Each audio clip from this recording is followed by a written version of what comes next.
খুব সকালে ঘুম ভাঙল স্নিগ্ধার। ঘুমো ঘুমো আলসামি কেটে উঠলে চোখ মেলে তাকালো। দুহাত বিস্তৃত করে আড়মোড়া ভেঙে উঠে বসল। তারপর রুমের মধ্যে থাই গ্লাস ভেদ করে দু একটা পাখির ডাকার শব্দ আসছে। সেদিকে তাকে পিঠ অবধি সরানো চুলগুলোকে হাত খোপা করে নিল স্নিগ্ধা। ঘাড় বাঁকিয়ে তাকালো পাশে উপুর হয়ে ঘুমে তলিয়ে থাকা আবরারের দিকে। সকালের কুসুম রঙের রোদ পর্দার ফাঁকা দিয়ে উকি দিচ্ছে। একটু বাদে বাদে ছুঁয়ে যাচ্ছে আবরারের মুখটাকে। চুলগুলো মৃদুমন্দ বাতাসে ঈষৎ উড়ছে। ঠোঁট উল্টে নিঃশ্বাস নিচ্ছে আবরার। একেবারে বছর ৩-৪ বাচ্চাদের মতো। স্নিগ্ধা মনোযোগ দিয়ে দেখল আবরারকে। ছেলে হলেও ভুরু, চোখ থেকে শুরু করে নাক, ঠোঁট সবগুলো একেবারে নিখুঁত ভাবে হাতে আঁকার মতো। কানের পাশে ছোট্ট একটা গাঢ় কালো কুঁচকুঁচে তিল। আবরারের স্নিগ্ধা আর দৃষ্টি ফেরায় না, একভাবে দেখতে শুরু করে। বিয়ের এখন দিন 15 পার হতে চলল। এতদিনে এত নিপুণভাবে আবরারকে এই প্রথম পর্যবেক্ষণ করছে স্নিগ্ধা। স্নিগ্ধার মনে পড়ে বিয়ের 2 দিন আগের কথা। আবরারের জোরপূর্বক তাকে সাথে নিয়ে মেলায় ঘোরার মুহূর্তটা কতটা অস্বস্তি হচ্ছিল সেদিন। নাগরদোলায় উঠে ভয়ে সিটিয়ে গিয়ে জড়সড় হয়ে ঘেঁষে বসেছিল আবরারের পাশে। সরকি ঘুরতে শুরু করলেই ঘাবড়ে গিয়ে আবরারের এক বাহু জাপটে ধরেছিল। সেদিন গ্রাম্য পরিবেশে একটা ছেলের সাথে এভাবে মেলায় ঘুরে বেড়ানোর সবাই কতটা বাঁকা চোখে তাকা ছিল তাদের দিকে। কেউ অবাক চোখে দেখছিল জমিদারের ছেলের সাথে তাকে এভাবে মিশতে দেখায়। অবশ্য ওদের মতো সেদিন সে নিজেও তো জানত না যে এই ছেলেটাই তার বর হবে। এই ছেলের অর্ধাঙ্গী হতেই তার পৃথিবীতে আসা। স্নিগ্ধা বাবার মুখে সব সময় শুনত আবরারদের পরোপকারী উদাহরণ। অবশ্য সে নিজেও মুগ্ধ হয়েছিল আবরারের ব্যবহার, আচার, সৌজন্যে। কত বড় ঘরের ছেলে হলেও অহংকার বোধের লেশ মাত্র ছিল না। কিন্তু এই বাড়িতে পা রেখে সেদিন তন আর মুখোমুখি হয়। সেদিন জমে আসা সব ধারণা ভুল মনে হয়। মনে হয়েছিল এ কদিনে পাওয়া আবরারের পরিচিত শুধুমাত্র একটা মুখোশের মতো। না, আদৌ সেরকম নয়। তার সব ভুল ভেঙেছে, বলা বাহুল্য খুব তাড়াতাড়ি ভেঙেছে। আবরারের ব্যাপারে শোনা প্রত্যেকটা কথাই সত্যি, সম্পূর্ণরূপে সত্যি। আবরারকে এখন ভালো লাগে আবরারের হাসি খুশিতে পূর্ণ মুখটাকে। সেই সাথে ভালো লাগতে শুরু হয় আবরারের দুষ্টু মিষ্টি ভালোবাসাগুলোকে। স্নিগ্ধা নিচের দিকে তাকিয়ে আনমনে মুচকি হেসে ওঠে। মৃদু পলক ফেলে আবরারের দিকে তাকাতেই চমকে উঠল একেবারে। আবরার ভুরু কুঁচকে কেমন অবাক চোখে তাকিয়ে আছে। আচমকা ভরকে ওঠে স্নিগ্ধা। চোখগুলো গোল গোল হয়ে আসে। উদ্বেগ নিয়ে বলে, আপনি না ঘুমিয়েছিলেন? আবরার উপুর হয়ে এবার স্নিগ্ধার দিকে পাশ ফিরে শোয়। ভুরু নাচিয়ে বলে, একা একা হাসছিলে কেন? স্নিগ্ধা নিচে ঠোঁট কামড়ে ধরে। মনে মনে ভাবে, উনি আবার বুঝে যায়নি তো আমি ওনাকে দেখছিলাম। আবরার একইভাবে 2 ভুরু নাচায়, বলে, আবার কি ভাবছ? এই তোমাকে ভূতে টুতে ধরেনি তো আবার? স্নিগ্ধা কপালে ভাঁজ ফেলে বলল, ভূতে ধরতে যাবে কেন? একা একা হাসলে তো ভূতে ধরে শুনেছি। আবরারের কথায় স্নিগ্ধা ছোট্ট করে দম ফেলে পুনরায় মনে মনে বলল, আর প্রেমে পড়লে যে মানুষ একা একা হাসে, ভাগ্যিস সেটা শোনেননি। আবরার এবার স্নিগ্ধার মুখের সামনে হাত নাড়ল, গলা বাড়িয়ে বলল, এই মেয়ে, জেগে আছো তুমি? স্নিগ্ধা নড়ে ওঠে। আবরারের দিকে তাকিয়ে ব্যগ্র গলায় বলে, জেগে আছি মানেটা কি? চোখ মেলে কি কেউ ঘুমায় নাকি? আবরার উঠে বসতে বসতে বলল, কি জানি, যা সব লক্ষণ দেখছি কিছুই তো বুঝতে পারছি না। স্নিগ্ধা কপাল কুঁচকে বলল, কি এমন দেখলেন রে বাবা? আবরার মাথা নাড়ল, একদিকে বলল, অনেক কিছুই, তবে সেসব তো এখন বলবো না, এখন তৈরি হতে হবে। কিন্তু কটা বাজে? কথাটা বলে দেয়ালে টাঙিয়ে রাখা ঘড়ির দিকে তাকায় আবরার। ঘড়ির কাঁটা 8টা সুই সুই দেখে আলোড়িত গলায় বলে ওঠে, বাহ, একদম পারফেক্ট টাইমে ঘুমটা ভাঙল। এটুকু বলে স্নিগ্ধার দিকে চোখ ফিরিয়ে হাসি মুখ করে বলল, এত সকালে এই প্রথম উঠলাম। ছোটবেলায় আর্লি রাইজিং পড়লেও আর্লি রাইজার হওয়া আর হয়ে ওঠেনি। কথাটায় স্নিগ্ধা ঠোঁট প্রসারিত করল, তবে শব্দহীন হাসিতে আবরার কয়েক মুহূর্তে তীক্ষ্ণ দৃষ্টিতে তাকিয়ে থেকে পরক্ষণে ঠোঁট বাঁকিয়ে হেসে বলে উঠল, এখন এত তাড়াতাড়ি ওঠার জন্য তো তোমাকে একটা উপহার দেওয়া উচিত পড়ি, তাই না? স্নিগ্ধা বুঝতে না পেরে বলল, এটার জন্য আবার উপহার? এতে আমি কি করলাম? আমি তো আপনাকে ডাকিনি, আপনি নিজে থেকেই তো উঠলেন। উত্তর না দিয়ে আবরার জানলার দিকে তাকায়, চোখ ইশারা করে উদ্বেজিত ধ্বনি নিয়ে বলল, আরে ওই দেখো ওটা কি? স্নিগ্ধা কৌতূহল নিয়ে ঘাড় বাঁকা করে তাকালো। চট করে স্নিগ্ধার গালে চুমু খেলো আবরার। ভরকে উঠল স্নিগ্ধা, অবাক চোখে তাকালো আবরারের দিকে। আবরার বাঁকা ঠোঁটে হাসছে। স্নিগ্ধা মুখ হাঁ করে কিছু বলতে ধরলে আবরার তাড়াহুড়ো করে উঠে পড়ে বিছানা ছেড়ে। স্নিগ্ধার থেকে কয়েক কদম দূরে সরে উদ্বেগহীন গলায় বলল, মাই ফেরি, দিস ইজ ইয়োর গিফট। এটা তোমার উপহার পড়ি। আবরার অপেক্ষা করল না, হাসি হাসি মুখ করে বেরিয়ে পড়ল রুম ছেড়ে। অন্যদিকে কয়েক মুহূর্ত বোকার মতো সেদিকে তাকিয়ে গালে হাত বোলালো স্নিগ্ধা। সাথে সাথে মুচকি হাসি ফুটে উঠল ঠোঁট জুড়ে।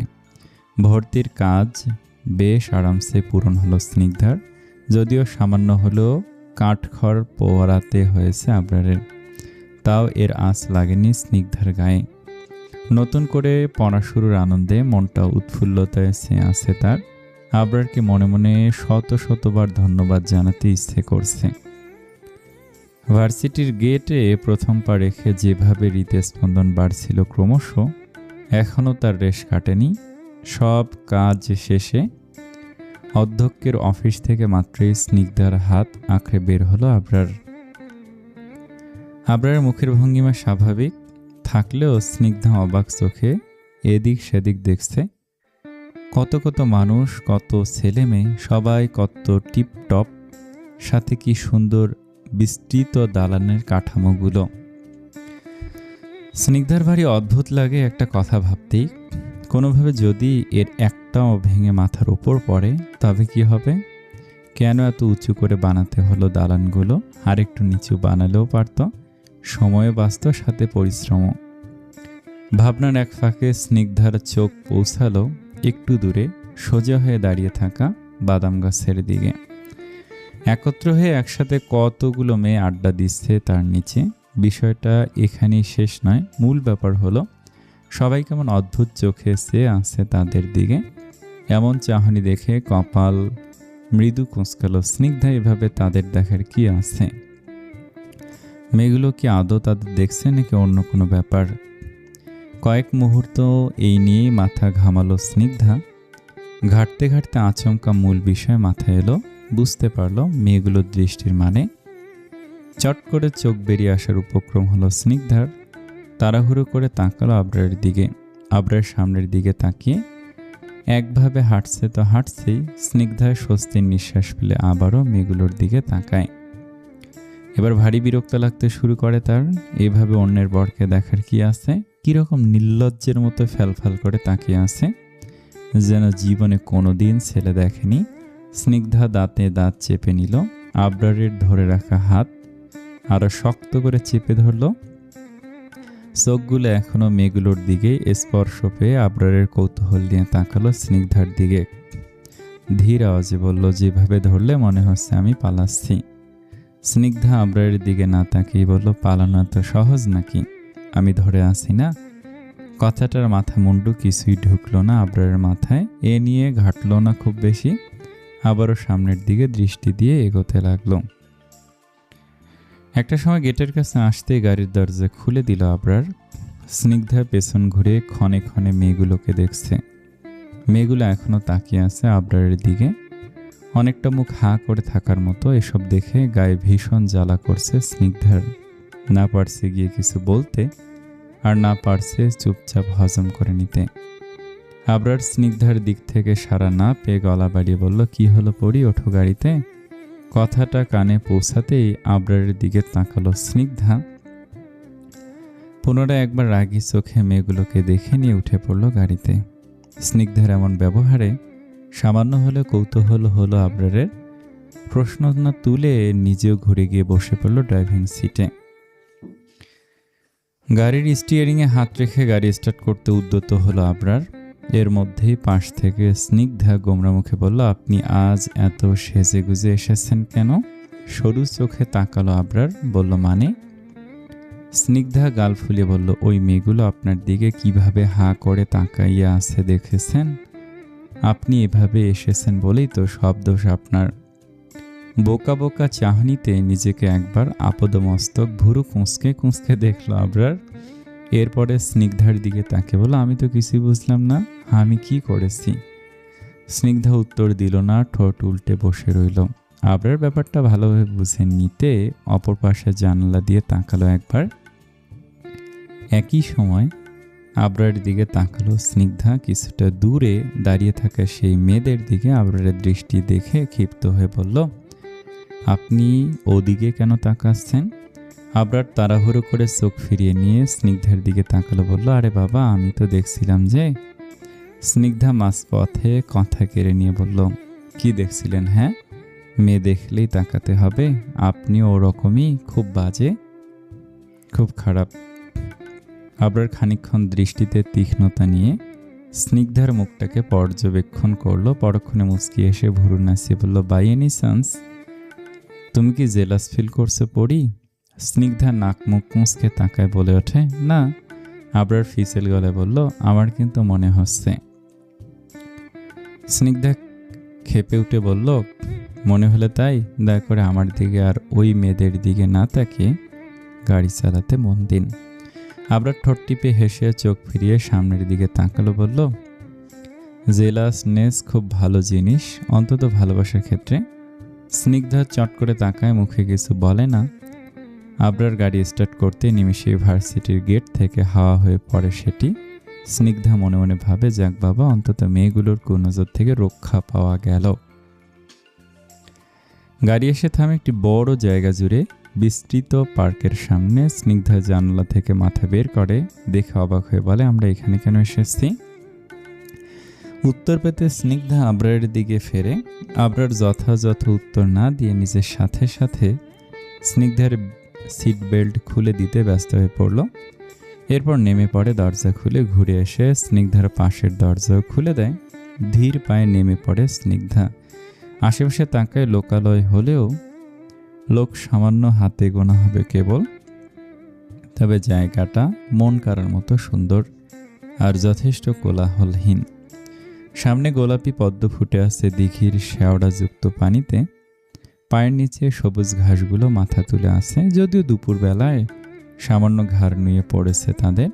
তবে শীতের শিশির বিন্দুতে রোদের আলো ঠেকতেই সিকসিক করছে মুক্তোর মতো। আবরার শিথিল গলায় বলল, চলো সামনে এগোই। একপার্শ্বিক মাথা কাত করে চুপচাপ আবরারের পিছু ধরল স্নিগ্ধা। ঘরের বাইরে এমন সবুজ প্রান্তরে এসে খুব একটা মন্দ লাগছে না। আবরারের পেছন পেছন এগিয়ে এসে দাঁড়িয়ে পড়ল ওর সাথে সাথে। আবরার বেঞ্চি দেখে বলল, তুমি বসো, আমি একটু আসছি। স্নিগ্ধা চোখ বড় করে বলল, কোথায় যাবেন আমাকে রেখে? আবরার ভুরু কুঁচকে তাকাতে স্নিগ্ধা ইতস্তত করে বলল, না মানে আমি একা বসে থাকবো তাই। আবরার মুচকি হেসে বলল, ভয় নেই, আমি যাবো আর আসবো। আবরারের যাওয়ার দিকে কিছু সময় একভাবে তাকিয়ে রইল স্নিগ্ধা।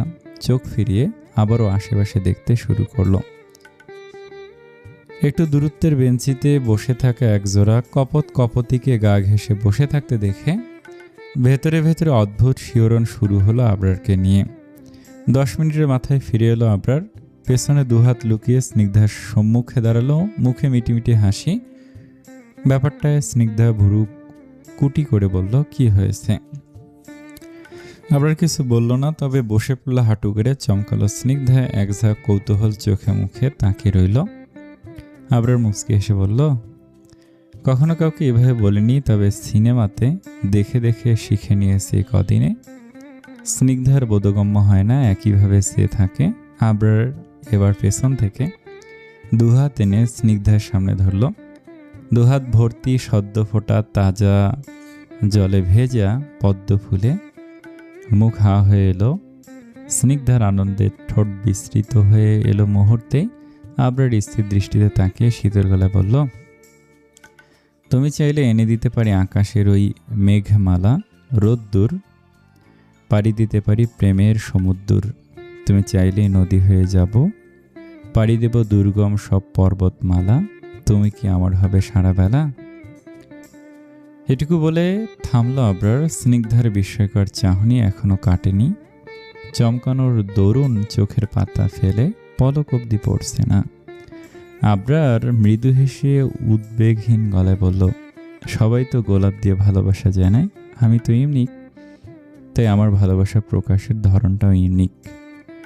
কাছাকাছি থাকা প্রত্যেকেই নিজেদের ব্যস্ততা রেখে উৎসুক চোখে তাকিয়ে আছে ওদের দিকে। চোখের সামনে লাইভ টেলিকাস্ট দেখলে সবার উত্তেজনায় অতিমাত্রায় স্বাভাবিক। আবরারের কথায় স্নিগ্ধা নিচের দিকে তাকিয়ে মুচকি এসে ওঠে। ডুবু ডুবু সূর্যের মতো লাল আভা গালে স্পষ্ট দাগ তুলে থাকে। আবরার ঠোঁট উল্টে ছেলে মানুষের গলায় বলল, পড়ি, নেবে না আমার ভালোবাসা? পা ব্যথা করছে তো।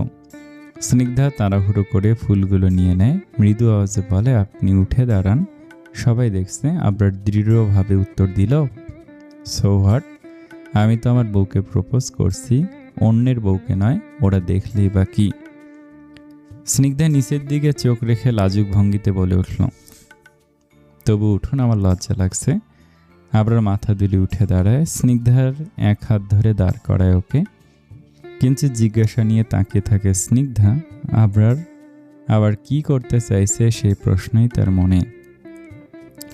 আবরার স্নিগ্ধার দিকে গভীর মায়াময় দৃষ্টিতে তাকিয়ে থেকে অন্য হাত পকেটে গজে কয়েক সেকেন্ড পর একটি লাল রঙের ছোটখাটো বক্স বের করে আনে। স্নিগ্ধা মনোযোগ দিয়ে দেখতে থাকে সেটাকে। স্নিগ্ধার কৌতূহলের উত্তর দিতে বক্স খুলল আবরার। মুহূর্তে বিস্মিত হয়ে এলো স্নিগ্ধার মুখশ্রী। ভেতরে সাদা পাথরে মোড়ানো একটি আংটি জ্বলজ্বল করছে। স্নিগ্ধা অবাক হয়ে তাকালো। আবরার সামান্য এসে আংটি তুলে স্নিগ্ধার আঙুলে পড়াতে উদ্যত হলো। বাদ সাধল স্নিগ্ধা, চট করে হাত নামিয়ে নিল আবরারের হাত থেকে। আবরার ভুরু কুঁচকে তাকালো, বলল, কি হলো? স্নিগ্ধা নিচের ঠোঁট জিভ দিয়ে ভিজিয়ে নিয়ে বলল, এটা নিশ্চয়ই হীরের আর অনেক দামি। হ্যাঁ তো। স্নিগ্ধা খানিকক্ষণ ইতস্তত করে বলল, আমি এটা নেব না। ভুরু কুঞ্চের গাঢ় হয়ে এলো আবরারের। বেশ অনেকটা রাগ লাগলেও শান্তভাবে প্রশ্ন করলো, কেন, পছন্দ হয়নি? স্নিগ্ধা আবরারের দিকে তাকালো শীতল চাহনিতে। নিজের হাত ভর্তি পদ্ম ফুলগুলো উঁচিয়ে ধরে বলল, আপনার এই উপহারটাই আমার কাছে ভীষণ দামি। আমার আর অন্য কোনো উপহার চাই না আবরার। আংটিটা আপনি আপনার কাছে রেখে দিন। ভালোবাসার গভীরতা বোঝাতে আমার কাছে এই ফুলগুলোই যথেষ্ট। স্নিগ্ধার এমন কথায় মন প্রাণ জুড়িয়ে এলো আবরারের। বিরক্তিতে মাখা মুখ, চোখ মুগ্ধতায় ভরে আসে। একভাবে চেয়ে থাকে স্নিগ্ধার স্নিগ্ধ মুখের দিকে। না, এই মেয়েটাকে ভালোবেসে কোনো ভুল করেনি সে। পরক্ষণে চোখ নামিয়ে ছোট্ট একটা নিঃশ্বাস নেয় আবরার। ধীর আওয়াজে বলে, চলো যাওয়া যাক। এক পাশে মাথা নেড়ে সায় দিল স্নিগ্ধা। হাতের মধ্যে ফুলগুলোকে শক্ত করে ধরে নিয়ে আবরার সাথে পা মিলে হাঁটতে শুরু করলো। আবরার স্বাভাবিক হাঁটলো। স্নিগ্ধা উসখুস করছে বড্ড, কিছু একটা ভাবছে, অধৈর্য হয়ে হাঁটছে। হঠাৎই চোখ বন্ধ করে একটা দম নিল স্নিগ্ধা। ভীষণ সাহস আর জড়তা কাটিয়ে অন্য হাত দিয়ে হালকাভাবে ধরল আবরার হাতটা। আবরার বিস্মিত নিয়ে তাকালো। আবরার তাকাতে স্নিগ্ধা লজ্জায় হাত ছেড়ে দিল। আবরার মুচকি হেসে বাম হাত দিয়ে চুলগুলো উপরের দিকে একবার ঠেলে দিয়ে অন্য হাতে স্নিগ্ধার হাত শক্ত করে চেপে ধরল। বলল, এত লজ্জাপড় কিছু নেই, তোমার বরের হাতই তো। স্নিগ্ধা উত্তর না দিয়ে চুপ করে থাকে, লজ্জা নিয়ে রাখে, পুরোপুরি লজ্জা না কাটায়। অতি সন্তর্পণে মাঝে মাঝে আর চোখে তাকায় আবরারের দিকে। কখনো আবরার তাকিয়ে ফেললেও তড়িৎ গতিতে চোখ নামিয়ে নিয়ে অন্যদিকে তাকায়। বিষয়টা অনেকটা হাইড অ্যান্ড সিক খেলার মতো মনে হয় আবরারের। স্নিগ্ধার লজ্জা বাড়তেও তাও কোনো অনুভূতি প্রকাশ করে না। আদৌ বুঝতে দেয় না স্নিগ্ধার মধ্যে তার জন্য তৈরি হওয়া অনুভূতির হদিশ পেয়েছে সে সেই কথা। কি সুন্দর মুহূর্তে চুপ থাকলে ক্ষতি নেই তো। কেউ ভালোবাসা মুখ ফুটে বলে বোঝায়, কেউ বা বোঝায় তার নিশ্চুপতার পরেও চোখের গহীন দৃষ্টির মধ্য দিয়ে। হোক না, এর মাধ্যমটা ভিন্ন, ভালোবাসা তো পাল্টাচ্ছে না এর সংজ্ঞা।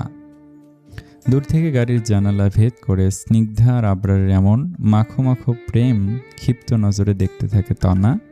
রাগে ক্রোধে কয়েক টুকরোতে পরিণত করতে ইচ্ছে হয় স্নিগ্ধাকে। ইচ্ছে হয় দেয়াল হয়ে ওদের মাঝখানে দাঁড়িয়ে পড়তে, যাতে অন্তত আমৃত্যু কেউ কারো দিকে চোখ দিয়ে হলেও ভালোবাসা বিনিময় করতে না পারে। তনার চোখের কোটর ভরে আসে জেদে, দাঁত চিবিয়ে বলে, অনেক উড়ছো তোমরা আবরার, অনেক। বেশ উড়ে নাও। কি ভাবছো আমি এত সহজে তোমাকে রেহাই দেবো আবরার? না, কখনোই না। এরকম ভাবলেও ভুল ভাবছো তুমি। আমার থেকে তোমার নিস্তার নেই, ভালোবেসেছি আমি। আমার ভালোবাসার দাম অবশ্যই আছে। তুমি যদি তোমার ভালোবাসা পেতে জোর জবরদস্তি করতে পারো, তবে আমিও পারি। খুব তাড়াতাড়ি ফিরছি আমি তোমার লাইফে। ভেবো না স্নিগ্ধার নতুন গজে ওঠা পাখা কাটতে আর তোমার দুদিনের ভালোবাসা দাফন করতে। এবার আমাকে সফল হতেই হবে। তনা আপু যদি কখনো ফিরে আসে কি করবেন আপনি? স্নিগ্ধার প্রশ্নে ল্যাপটপের স্ক্রিন থেকে মুখ তুলে তাকালো আবরার, ভুরু কুঁচকে বলল, মানে? স্নিগ্ধা তাড়াহুড়ো করে বসলো আবরারের পাশে, বলল, আমার না কেমন কেমন লাগছে। সেদিন তনা আপুর বাবা আর উনি দুজনেই আমাকে কিভাবে শাসিয়ে গেলেন, অথচ তারপর আর কোনো সারা শব্দ নেই। এরকম কেন হলো? আমি তো ভেবেছিলাম ওনারা কিছু একটা ঝামেলা করবে। আবরার সরু চোখে তাকে বলল, তুমি চাও ওরা ঝামেলা করুক? স্নিগ্ধা চোখ বড় করে বলল, এ বাবা, না না, তা নয়। আমি আসলে বলছিলাম যে ওনাদের এত চুপচাপ হয়ে যাওয়ার মানে কি? ওনাদের সাথে যা হয়েছে সেটা সত্যি কি ওনারা মেনে নিয়েছেন, নাকি এমন শান্ত পরিবেশ কোনো ঝড়ের পূর্বাভাস? আবরার চোখ ফিরিয়ে নিয়ে ল্যাপটপের দিকে তাকালো, দৃঢ় গলায় বলল, ওসব নিয়ে ভেবো না। ওদের প্রত্যেকটা পদক্ষেপে আমার নজর রয়েছে, একটা চালও আগে বাড়াতে পারবে না। একটু স্বস্তিবোধ হলো স্নিগ্ধার, তবে পরক্ষণেই কাঁচুমাচু মুখে বলল, একটা কথা বলবো? আবরার না তাকেই বলল, বলো। স্নিগ্ধা নরম গালে বলে উঠল, আপনার সাথে তনা আপুরই যায়, আমার সাথে নয়। আমি কোনো দিক থেকে আপনার সঙ্গে মানানসই নেই। সত্যি বলতে তনা আপু যেভাবে আপনাকে ভালোবাসে তাতে ওনাকে মেনে নিলে আপনি ভালো থাকতেন। হ্যাঁ, হয়তো উনি মিথ্যে বলেছেন, আপনার নামে অপবাদ দিয়েছে, কিন্তু আপনি তো বলেন ভালোবাসায় কোনো অপরাধ নেই। এখানে সব সম্ভব, সব সত্যি। তাহলে এটুকু বলে থামলো স্নিগ্ধা। আবরার কপাল কুঁচকে তাকিয়ে রইল খানিকক্ষণ। ল্যাপটপের স্ক্রিন ঢেকে দিয়ে উঠে দাঁড়ালো। স্নিগ্ধা জিজ্ঞাসা করে দাঁড়িয়ে পড়লো, বলল, আপনি কি রাগ করলেন? আবরার ঠোঁট কামড়ে কিছু একটা ভেবে বলল, তুমি কি চাও? আমি এখন তনাকে এ বাড়িতে নিয়ে আসি, তারপর তুমি আবার সতীন নিয়ে ঘর করো? স্নিগ্ধা মাথা নিচু করে নিয়ে বলল, আমি সেটা বলিনি, আমি তো শুধু বলতে চাইছিলাম। এটুকু বলতে আবরার স্নিগ্ধার কোমর জড়িয়ে নিজের কাছে টেনে আনলো। প্রথম দফায় হকচকালো স্নিগ্ধা। কয়েক মুহূর্তে নিজেকে সামলে নিয়ে গোল চোখে আবরার দিকে তাকালো। আবরার মৃদু হেসে বলল, তুমি চাইলো কি আর না চাইলো কি, তনা তো এ বাড়ির আর কোনোদিনও আসতে পারবে না। পরি এই আবরারের বাড়ির সাথে সাথে তার মনের মধ্যেও শুধুমাত্র একজনের রাজত্ব, আর সেটা হলো স্নিগ্ধা আবরার চৌধুরীর। আর রইল বাকি তনার অপকর্মের কথা। ভালোবাসা ভালো, কিন্তু যখন সেই ভালোবাসা একতরফা হয় তখন তাকে দমানো উচিত। অন্তত তাকে হাসিল করার জন্য হলেও অসৎ উপায় অবলম্বন করা উচিত নয়। তবে সেই ভালোবাসার কোনো সম্মান থাকে না। স্নিগ্ধা একভাবে আবরারের মুখের দিকে তাকিয়ে আছে দেখে আবরার ভুরু নাচিয়ে বলে, হ্যাঁ, এবার নিশ্চয়ই তুমি ভাবছো যে আমার ভালোবাসা তো একতরফা ছিল। এরকমটা তুমি ভাবলে, আমিও ভাবছি না, কারণ আমি তোমাকে জোর করে বিয়ে করিনি, তুমি রাজি ছিল। আর দ্বিতীয়ত তনার কথা তোমাকে জানেনি, কারণ ও তো আমার লাইফে এক্সিস্টই করে না। এটুকু বলে থামলো স্নিগ্ধা। তাড়াহুড়ো করে বলল, বুঝতে পেরেছি, এবার আমাকে ছাড়ুন। কথাটা আবরার উল্টো আরো চেপে ধরলো স্নিগ্ধাকে। আবরারের বুকের সাথে স্নিগ্ধা লেপ্টে এলো। আবরার কিছু সময় চোখ ছোট করে তাকিয়ে থেকে ফিসফিস করে বলল, may I kiss on your lips? Snigdha হতভম্ব হয়ে তাকালো, চোখ বেরিয়ে আসার উপক্রম, কাপা গলায় বলে, ইয়া মানে? ওই। স্নিগ্ধার মুখের ভঙ্গিমায় আবরার মুচকি হাসলো, বলল, চলো ছাদে যাই। স্নিগ্ধাকে ছেড়ে দিয়ে সামনে হাঁটা ধরল আবরার। পেছনে বোকার মতো খানিকক্ষণ তাকিয়ে রইল স্নিগ্ধা। ব্যাপারটা কি হয়ে উঠল? সে তো আর মানা করেনি যে এভাবে ইগনোর করতে হবে, এমনিতেও তো হুটহাট চুমু খায়। এখন একেবারে অনুমতি নিতে এলো, যত সব ঢং বিরক্তিতে মুখে ভেংসি কেটে পা বাড়িয়ে আবরার পিছু ধরল স্নিগ্ধা। ছাদে অনেক রকমের ফুল গাছ লাগানো, আর তার পাশে গোল করে সাদা রঙের চেয়ার পাতানো, টেবিলের চারপাশ ঘিরে। আবরার এসেই তার একটা টেনে বসে পড়ল। স্নিগ্ধা নরম পায়ে এসে দাঁড়াতেই চোখ ইশারা করে বলল, বসো। বাধ্যমের মতো বসলো স্নিগ্ধা। গায়ের চাদরটা একটু ঠিকঠাক করে বলল, ছাদে অনেক বাতাস, ভীষণ শীত শীত লাগছে। কথাটা আবরার স্নিগ্ধার দিকে ঝুঁকে গেল খানিকটা। দুষ্টু এসে বলল, আমার কোলে এসে বসতে পারো, ফাঁকাই আছে। স্নিগ্ধা চোখ মুখ কুঁচকে তাকে বলল, আপনি দিন দিন খুব বাজে হয়ে যাচ্ছেন। আবরার অবাক হওয়ার ভান করে বলল, তাই নাকি? আমি কি আগে ভালো ছিলাম? কিন্তু আমি তো বারবার তোমার মুখে শুনে এসেছি আমি বাজে। তবে কি আগের কথাগুলো মিথ্যে ছিল পড়ি? স্নিগ্ধা ঠোঁট দুটো উল্টে নিল, বলল, আপনি পুরনো কথা নিয়ে খোঁচাচ্ছেন আমাকে। আমি তো ক্ষমা চেয়েছি, তাই না? আবরার সোজা হয়ে হেলান দিল চেয়ারের সাথে, হেসে বলল, একটু আগে যে আমাকে খোঁচালে তার বেলা? স্নিগ্ধা বিস্ময় নিয়ে উত্তর দিল, আমি আবার কখন কি বলেছি? আবরার ভুরু নাচিয়ে নাচিয়ে বলে উঠল, কেন একটু আগে তনার কথা বললে না? বলছিলে না ওর দোষ নেই, ও যা করেছে সেসব ঠিক, এই সেই আর কত কি? স্নিগ্ধা উদ্বেগ নিয়ে বলল, ওটা খোঁচানো হলো, আমি তো এমনি এমনি বলেছি। আপনি তো মহা শয়তান, কি থেকে কি বানিয়ে ফেললেন? আবরার শব্দ করে হাসলো, বলল, তোমাকে গাল ফোলালে কত কিউট লাগে জানো তুমি, ইচ্ছে হয় গাল টিপে দিতে। আবরারের কথায় স্নিগ্ধা লজ্জায় মাথা নামিয়ে নিল, গোলাপি আভা গালে ফুটে উঠল স্পষ্ট। আবরার আবার ঝুঁকে এলো, আস্তে করে বলল, লজ্জা পেয়েছে পড়ি? মাথা তুলল না স্নিগ্ধা। আবরার চঞ্চল গলায় বলল, ইস জানো, তোমার এই লজ্জা মাখা মুখ দেখলে আমার আরো অনেক কিছুই ইচ্ছে হয়, বলবো সেসব। লজ্জায় এবার গায়ের পশম দাঁড়িয়ে পড়ে স্নিগ্ধার ধ্যাত। লাজুক হেসে এটুকু বলে গা কাঁপাকাঁপি ঠেকাতে চেয়ার ছেড়ে ধরফর করে উঠে পড়ে দাঁড়ায় স্নিগ্ধা। আবরারের চোখের সামনে থেকে দৌড়ে পালাতে উদ্যত হয়, তার আগে পেছন থেকে এক হাত টেনে ধরল আবরার। স্নিগ্ধা ফিরে তাকালো না, অন্যরকম মিশ্র অনুভূতি খেলে যাচ্ছে তার শরীর জুড়ে। আবরার হাত ধরে রেখেই উঠে এসে স্নিগ্ধাকে পেছন থেকে বাহুবন্ধী করে নিল।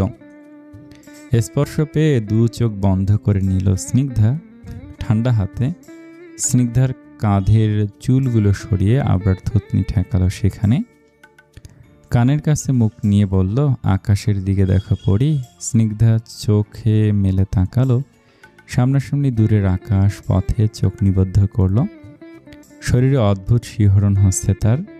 আবরার স্নিগ্ধাকে নিজের সাথে আরেকটু জড়িয়ে নিয়ে গুনগুন গলায় গিয়ে উঠল, রাতের সব তারা আছে দিনের গভীরে, বুকের মাঝে মন যেখানে রাখবো তোকে সেখানে, তুই কি আমার হবি রে?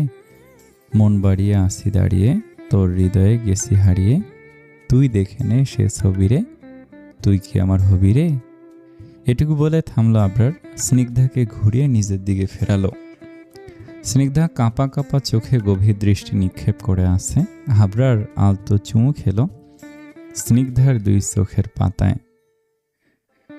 স্নিগ্ধার মুখটাকে দুহাতের আঁচলে নিয়ে পুনরায় গিয়ে উঠল, আমার পথটা চলে যায় তোরই দিকে, চোখের কলম শত কবিতা লিখে, হৃদয়ের ভালোবাসা দিয়ে সেই কবিতা শুধু তোকে নিয়ে, চোখ ভরে তুই দেখ পড়ে তুই, প্রেম কবিতায় শুধু তোকে ছুই, তুই চিনে নে সে কবিরে, তুই কি আমার হবি রে?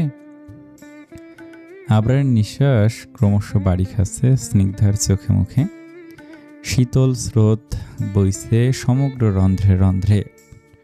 স্নিগ্ধা নিজের আর ধরে রাখতে পারল না, নিচ থেকে এই প্রথমবার আবরারের বুকে মাথা ঠেকালো। নিজের সাথে ওকে জড়িয়ে নিল শক্ত করে। আবেশে চোখ বন্ধ করে গিয়ে উঠল, হৃদয় ক্যানভাসে মন রং মেখে মেখে তরি মুখ ছবি যায় নীরবে এঁকে, সব ভালো লাগা মন ছুঁয়েছে এসে সুখ ছোঁয়াতে, আমি গিয়েছি ভেসে মন বাড়িয়ে আছি দাঁড়িয়ে, তোর হৃদয়ে গেছি হারিয়ে, তুই দেখে নে সে ছবি রে, তুই কি আমার হবি রে। স্নিগ্ধা থামতে আবরার বলে উঠল, আমি তো কবেই তোমার হয়ে আসি পড়ি। চট করে চোখ মেলল স্নিগ্ধা। হুঁশ ফিরতে বুঝতে পারল এতক্ষণ লজ্জা শরমের মাথা খেয়ে সে কি করে বসেছে। মৃদু জিভ কাটল।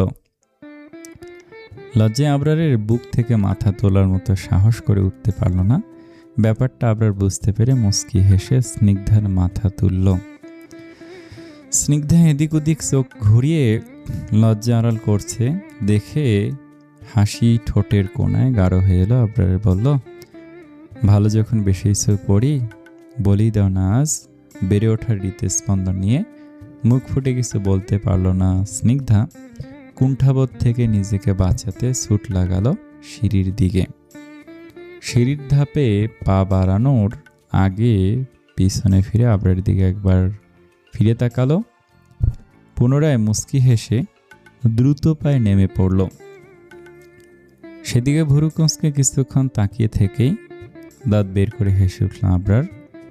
মাথার পিছন দিকে চুলকাতে চুলকাতে রেলিংয়ের সাথে ঠেস দিয়ে দাঁড়ালো। ভীষণ ভালো লাগা, প্রশান্তিতে ভেতরটা ছেয়ে যাচ্ছে। চিৎকার করে সবাইকে বলতে ইচ্ছে করছে, আমার পরী আমার হয়েছে, ভালোবেসেছে আমায়। ওরা এখনো সাদে কি করছে মকবুল? মকবুল প্রশ্নের উত্তরে ডান কান থেকে ফোন সরিয়ে বাম কানে ঠেকে ফিসফিস করে বলল, সেসব তো জানি না ম্যাডাম, ওকেও দিতে পারবো না, ধরা পড়ে যাব। তবে গানের শব্দ পেয়েছি একটু আগে, হয়তো ওনারাই গাইছিল। ওপাশ হতে তেতে উঠল তনা, ক্রোধ নিয়ে বলল, প্রেম আজকাল একটু বেশি উঠছে মনে হচ্ছে। মকবুল, তোমাকে না বলেছি ওদের প্রত্যেকটা ডিটেলস আমাকে জানাবে? ওরা টানা 2 ঘন্টা ধরে ছাদে আছে আর তুমি এখন আমায় জানালে? মকবুল আফসোস করে বলল, ভুল হয়ে গিয়েছে ম্যাডাম, অনেক রাত হয়েছে তাই চোখটা একটু লেগে গিয়েছিল। শোনো, কাল আবরারের বাবার জন্মদিন, আশা করি ও বাইরে এবারও একাই বের হবে, আর সেটাই তোমার জন্য সুযোগ হবে, বুঝতে পেরেছ? মকবুল মাথা নেড়ে বলল, জি ম্যাডাম। কিন্তু ম্যাডাম, আমি আবার ফেঁসে যাব না তো? তনা প্রগাঢ় গলায় জবাব দিল, সেসব তোমার পারফরম্যান্সের ওপর নির্ভর করবে। কাঁচা কাজ করলে ধরা পড়তেও পারো, কিন্তু যদি সামান্য বুদ্ধি খাটিয়ে কাজটা করতেই পারো তবে কিন্তু কেউ টিকিও ছুতে পারবে না তোমায়। মকবুল ভয়ে ভয়ে বলল, ম্যাডাম, পাকা কাজ কিভাবে হবে? আমি কি অফিসিয়াল সিরিয়াল কিলার নাকি? কোথায় আপনি বলবেন যে আমি ধরা পড়লো আপনি আমাকে বাঁচিয়ে নেবেন, তা না বলে আমার ঘরে দায়িত্ব চাপাচ্ছেন। এরকম হলে কিন্তু আমি এসব করব না। তবে এত বড় ঝুঁকি নিয়ে বাড়িতে আমার ছেলে মেয়ে আছে ম্যাডাম। ক্ষিপ্ত হয়ে বললে, এই যে কাজটা তুমি এমনি এমনি করে দিচ্ছ না, তার বিনিময়ে মোটা অঙ্কের টাকা দিচ্ছি আমি। আর শোনো, সিরিয়াল কিলাররা অন্তত তোমার থেকে 1000 গুণ ভালো, তারা অন্তত পেছন থেকে ছুরি মারে না একটু থেমে। সে যাই হোক, বাই এনি চান্স পুলিশের কাছে ধরা পড়লে ওসব নিয়ে ভাববে না। আমার বাবা কেউ একজন তোমাকে ঠিক ছাড়িয়ে নিতে পারবো, তবে আমাদের নাম উচ্চারণ না করলে তবেই। ওকে? মকবুল সায় দিয়ে বলল, ঠিক আছে ম্যাডাম, কাল তাহলে স্যার বের হলে আমি আমার কাজ সেরে ফেলবো। তবে এমন কিছু করবো যাতে সাপ তো মরবেই, আর আমিও ধরা পড়বো না। তনা বাহবা দিয়ে বলল, সাব্বাস, তাহলে আজ সারা রাত ধরে ভাবতে থাকো কি করবে আর কিভাবে করবে। তবে একটা কথা বলে রাখছি, যদি আমার চেয়ে মতো কাজ তুমি করতে পারো মকবুল, যা টাকা দেব তোমায় গুনেও শেষ করতে পারবে না। লোভে চকচক করে উঠল মকবুলের চোখ মুখ। তাড়াহুড়ো করে বলল, ঠিক আছে ম্যাডাম, তাই হবে। লাইন কাটতেই কান থেকে ফোন নামালো মকবুল। সিঁড়িতে কারো পায়ের শব্দ পেতেই পিলারের আড়ালে লুকিয়ে পড়ল। হালকা ঘাড় কাত করে উকি দিল সেদিকে। স্নিগ্ধাকে নামতে দেখে আবারও সোজা হয়ে লেপটে গেল দেয়ালের সাথে। স্নিগ্ধা হাসি হাসি মুখে এক ছুটে ঘরের দিকে দৌড়ে গেল। বেরিয়ে এলো মকবুল। সেদিকে তাকিয়ে বাঁকা হেসে বলল, জীবনের শেষ হাসিটা হেসে নাও স্নিগ্ধা ম্যাডাম, এরপর তোমার সাথে কি ঘটবে তুমি কল্পনা করতে পারছো না। আমাকেও সাথে নিন না, আমিও যাই। স্নিগ্ধার ছেলে মানুষের গলায় আবরার মৃদু হেসে দু হাতের আঁচলে স্নিগ্ধার গাল তুলে নিল, বলল, এরকম করলে কি আমার যেতে ইচ্ছে করবে পড়ি? স্নিগ্ধার ঠোঁট দুটো উল্টে নিয়ে বলল, আপনি সবসময় এরকম করেন, কথা শোনেন না। আমাকে নিয়ে গেলে কি হবে আপনার? আমি তো সারাদিন এই বাড়িটার মধ্যেই থাকি, আমার কি একটু বাইরে যেতে ইচ্ছে করে না? আবরার গাল থেকে হাত সরিয়ে নিল, ভুরু কুঁচকে বলল, কালিনা বাইরে থেকে ঘুরে এলাম। স্নিগ্ধা এখনো গাল ফুলিয়ে রেখেছে, ওভাবে বলে উঠল, তো কি হয়েছে? কাল তো কাল, আজ তো আর নয়। আজকে যাই না প্লিজ। আবরার মুচকে এসে বলল, একটা বাচ্চাকে বিয়ে করে আনলাম শেষমেশ। স্নিগ্ধা কপালে ভাঁজ ফেলে বলল, কি বললেন? আবরার মাথা নেড়ে বলল, কিছু না। স্নিগ্ধা আবার উদ্গ্রীব হয়ে বলল, নিয়ে চলুন না আমায় আবরার প্লিজ, আমি যাব। আবরারের প্রচণ্ড হাসি পেল স্নিগ্ধার এমন বাচ্চামো দেখে। খুব কষ্টে হাসি চাপিয়ে স্নিগ্ধার বাহুতে হাত ঠেকালো, শান্ত হয়ে বলল, দেখো পড়ি, পরপর 3টে এতিমখানায় যাচ্ছি, অনেক দূরের পথ, যাওয়া আসা মিলিয়ে তোমার অনেক জার্নি করতে হবে, আর তুমি তো গাড়িতে জার্নি করার অভ্যাস এখনো ঠিকভাবে করে উঠতে পারোনি। এই তো কালকেও মাথা ঘুরছিল তোমার, বলছিলে না? তাই ওইটুকু রাস্তায় আজ কি হবে তোমার বুঝতে পারছো? আমি তো তোমার ভালোর জন্য বলছি, তাই না? স্নিগ্ধা মাথা নাড়ল, মুখ কালো করে বলল, বুঝতে পেরেছি, যাক, যাব না। আবার ভুরু নাচিয়ে বলল, তাহলে হাসো একটু। স্নিগ্ধা সামান্য ঠোঁট টিপে হাসলো, পরক্ষণে উদ্বেগ নিয়ে বলল, কিন্তু আপনি কখন আসবেন? আবার সরু চোখে তাকায়, সন্দেহীভাবে বলে, কেন মিস করবে আমাকে? স্নিগ্ধা চোখ নামিয়ে নিল, মৃদু মাথা নেড়ে বলে, একটুও না। আবরার সামান্য শব্দ করে হাসলো, পরক্ষণে হাসি থামিয়ে কবজিতে বাঁধা ঘড়িটাতে চোখ বুলিয়ে নিয়ে বলল, আচ্ছা ঠিক আছে, এখন আমার দেরি হয়ে যাচ্ছে, আসছি তাহলে। স্নিগ্ধা চোখ তুলে তাকালো, আবরার হাঁটতে ধরলেই তাড়াহুড়ো করে বলে, শুনুন। আবরার ঘাড় ফেরায় এক ভুরু নাচিয়ে বলে, কিছু বলবে? স্নিগ্ধা নরম পায়ে এগিয়ে এসে আবরারের টাইয়ে মৃদু হাত বোলালো, নিচু গলা বলল, তাড়াতাড়ি ফিরবেন। এটুকু বলতেই পেছনে দুহাত বেঁধে স্নিগ্ধার সামনে ঝুঁকে এলো আবরার, দুষ্টু হেসে বলল, তাহলে ডিসকাউন্ট চাই? স্নিগ্ধা জিজ্ঞাসা করে তাকালে আবরার নিজের গালে ইশারা করলো, হাতের আঙুল ছুঁয়ে। আবরারের ইশারার মানে বুঝতে পেরে স্নিগ্ধা চঞ্চল গলায় বলল, দেব, তবে তাড়াতাড়ি ফিরলে তবেই। আবরার সোজা হয়ে দাঁড়িয়ে বলল, বাহ, আমার বউ দেখছি আমার থেকেও এগিয়ে, ইশারায় সব বুঝে নেয়। স্নিগ্ধা মুচকি হেসে আবরারের এক হাত প্রসারিত করে ওকে বাহুর সাথে জড়িয়ে নিল, একসাথে পা মিলিয়ে হেঁটে রুম ছেড়ে বেরিয়ে এলো তারা।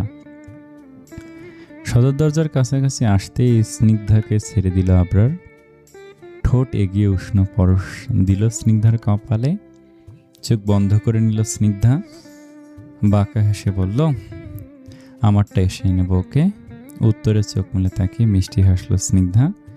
আবরার উত্তেজিত মুখ করে বুকের বাম দিকে হাত দিয়ে ঘষতে ঘষতে বলল, এভাবে হেসো না পড়ি, বুকে লাগে খুব।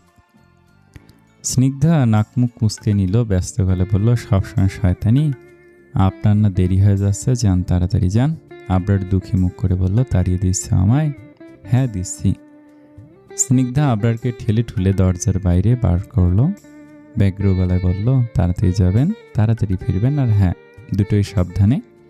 এটুকু বলে ব্যস্ত হাতে স্নিগ্ধা দরজা চাপাতে গেলেও বাদ সাধল আবরার, হাত দিয়ে দরজা আটকে এক পাশ দিয়ে মাথা বের করলো, উকি দিয়ে চোখ টিপে বলল, ঠিক আছে আসছি, তবে পাওনাটাকে দেশে সুদ সমেত তুলে নেব। স্নিগ্ধা মুচকি হেসে তৎপর হয়ে বলল, হয়েছে, বুঝেছি, যান এবার। আবরার হাঁটার মধ্যে কয়েকবার পিছু ফিরে তাকালো, দরজার সাথে লেপ্টে দাঁড়িয়েছিল স্নিগ্ধা। আবরার গাড়িতে উঠে বসে সিট বেল্ট বেঁধে আবারও তাকালো জানালা দিয়ে, হাত উঁচিয়ে বিদায় জানালো। স্নিগ্ধাও জবাবে হাত উঁচালো, বাম হাত স্টিয়ারিংয়ে রেখে ডান হাত দিয়ে স্নিগ্ধার দিকে ফ্লাইং কিস ছুড়ে দিল আবরার।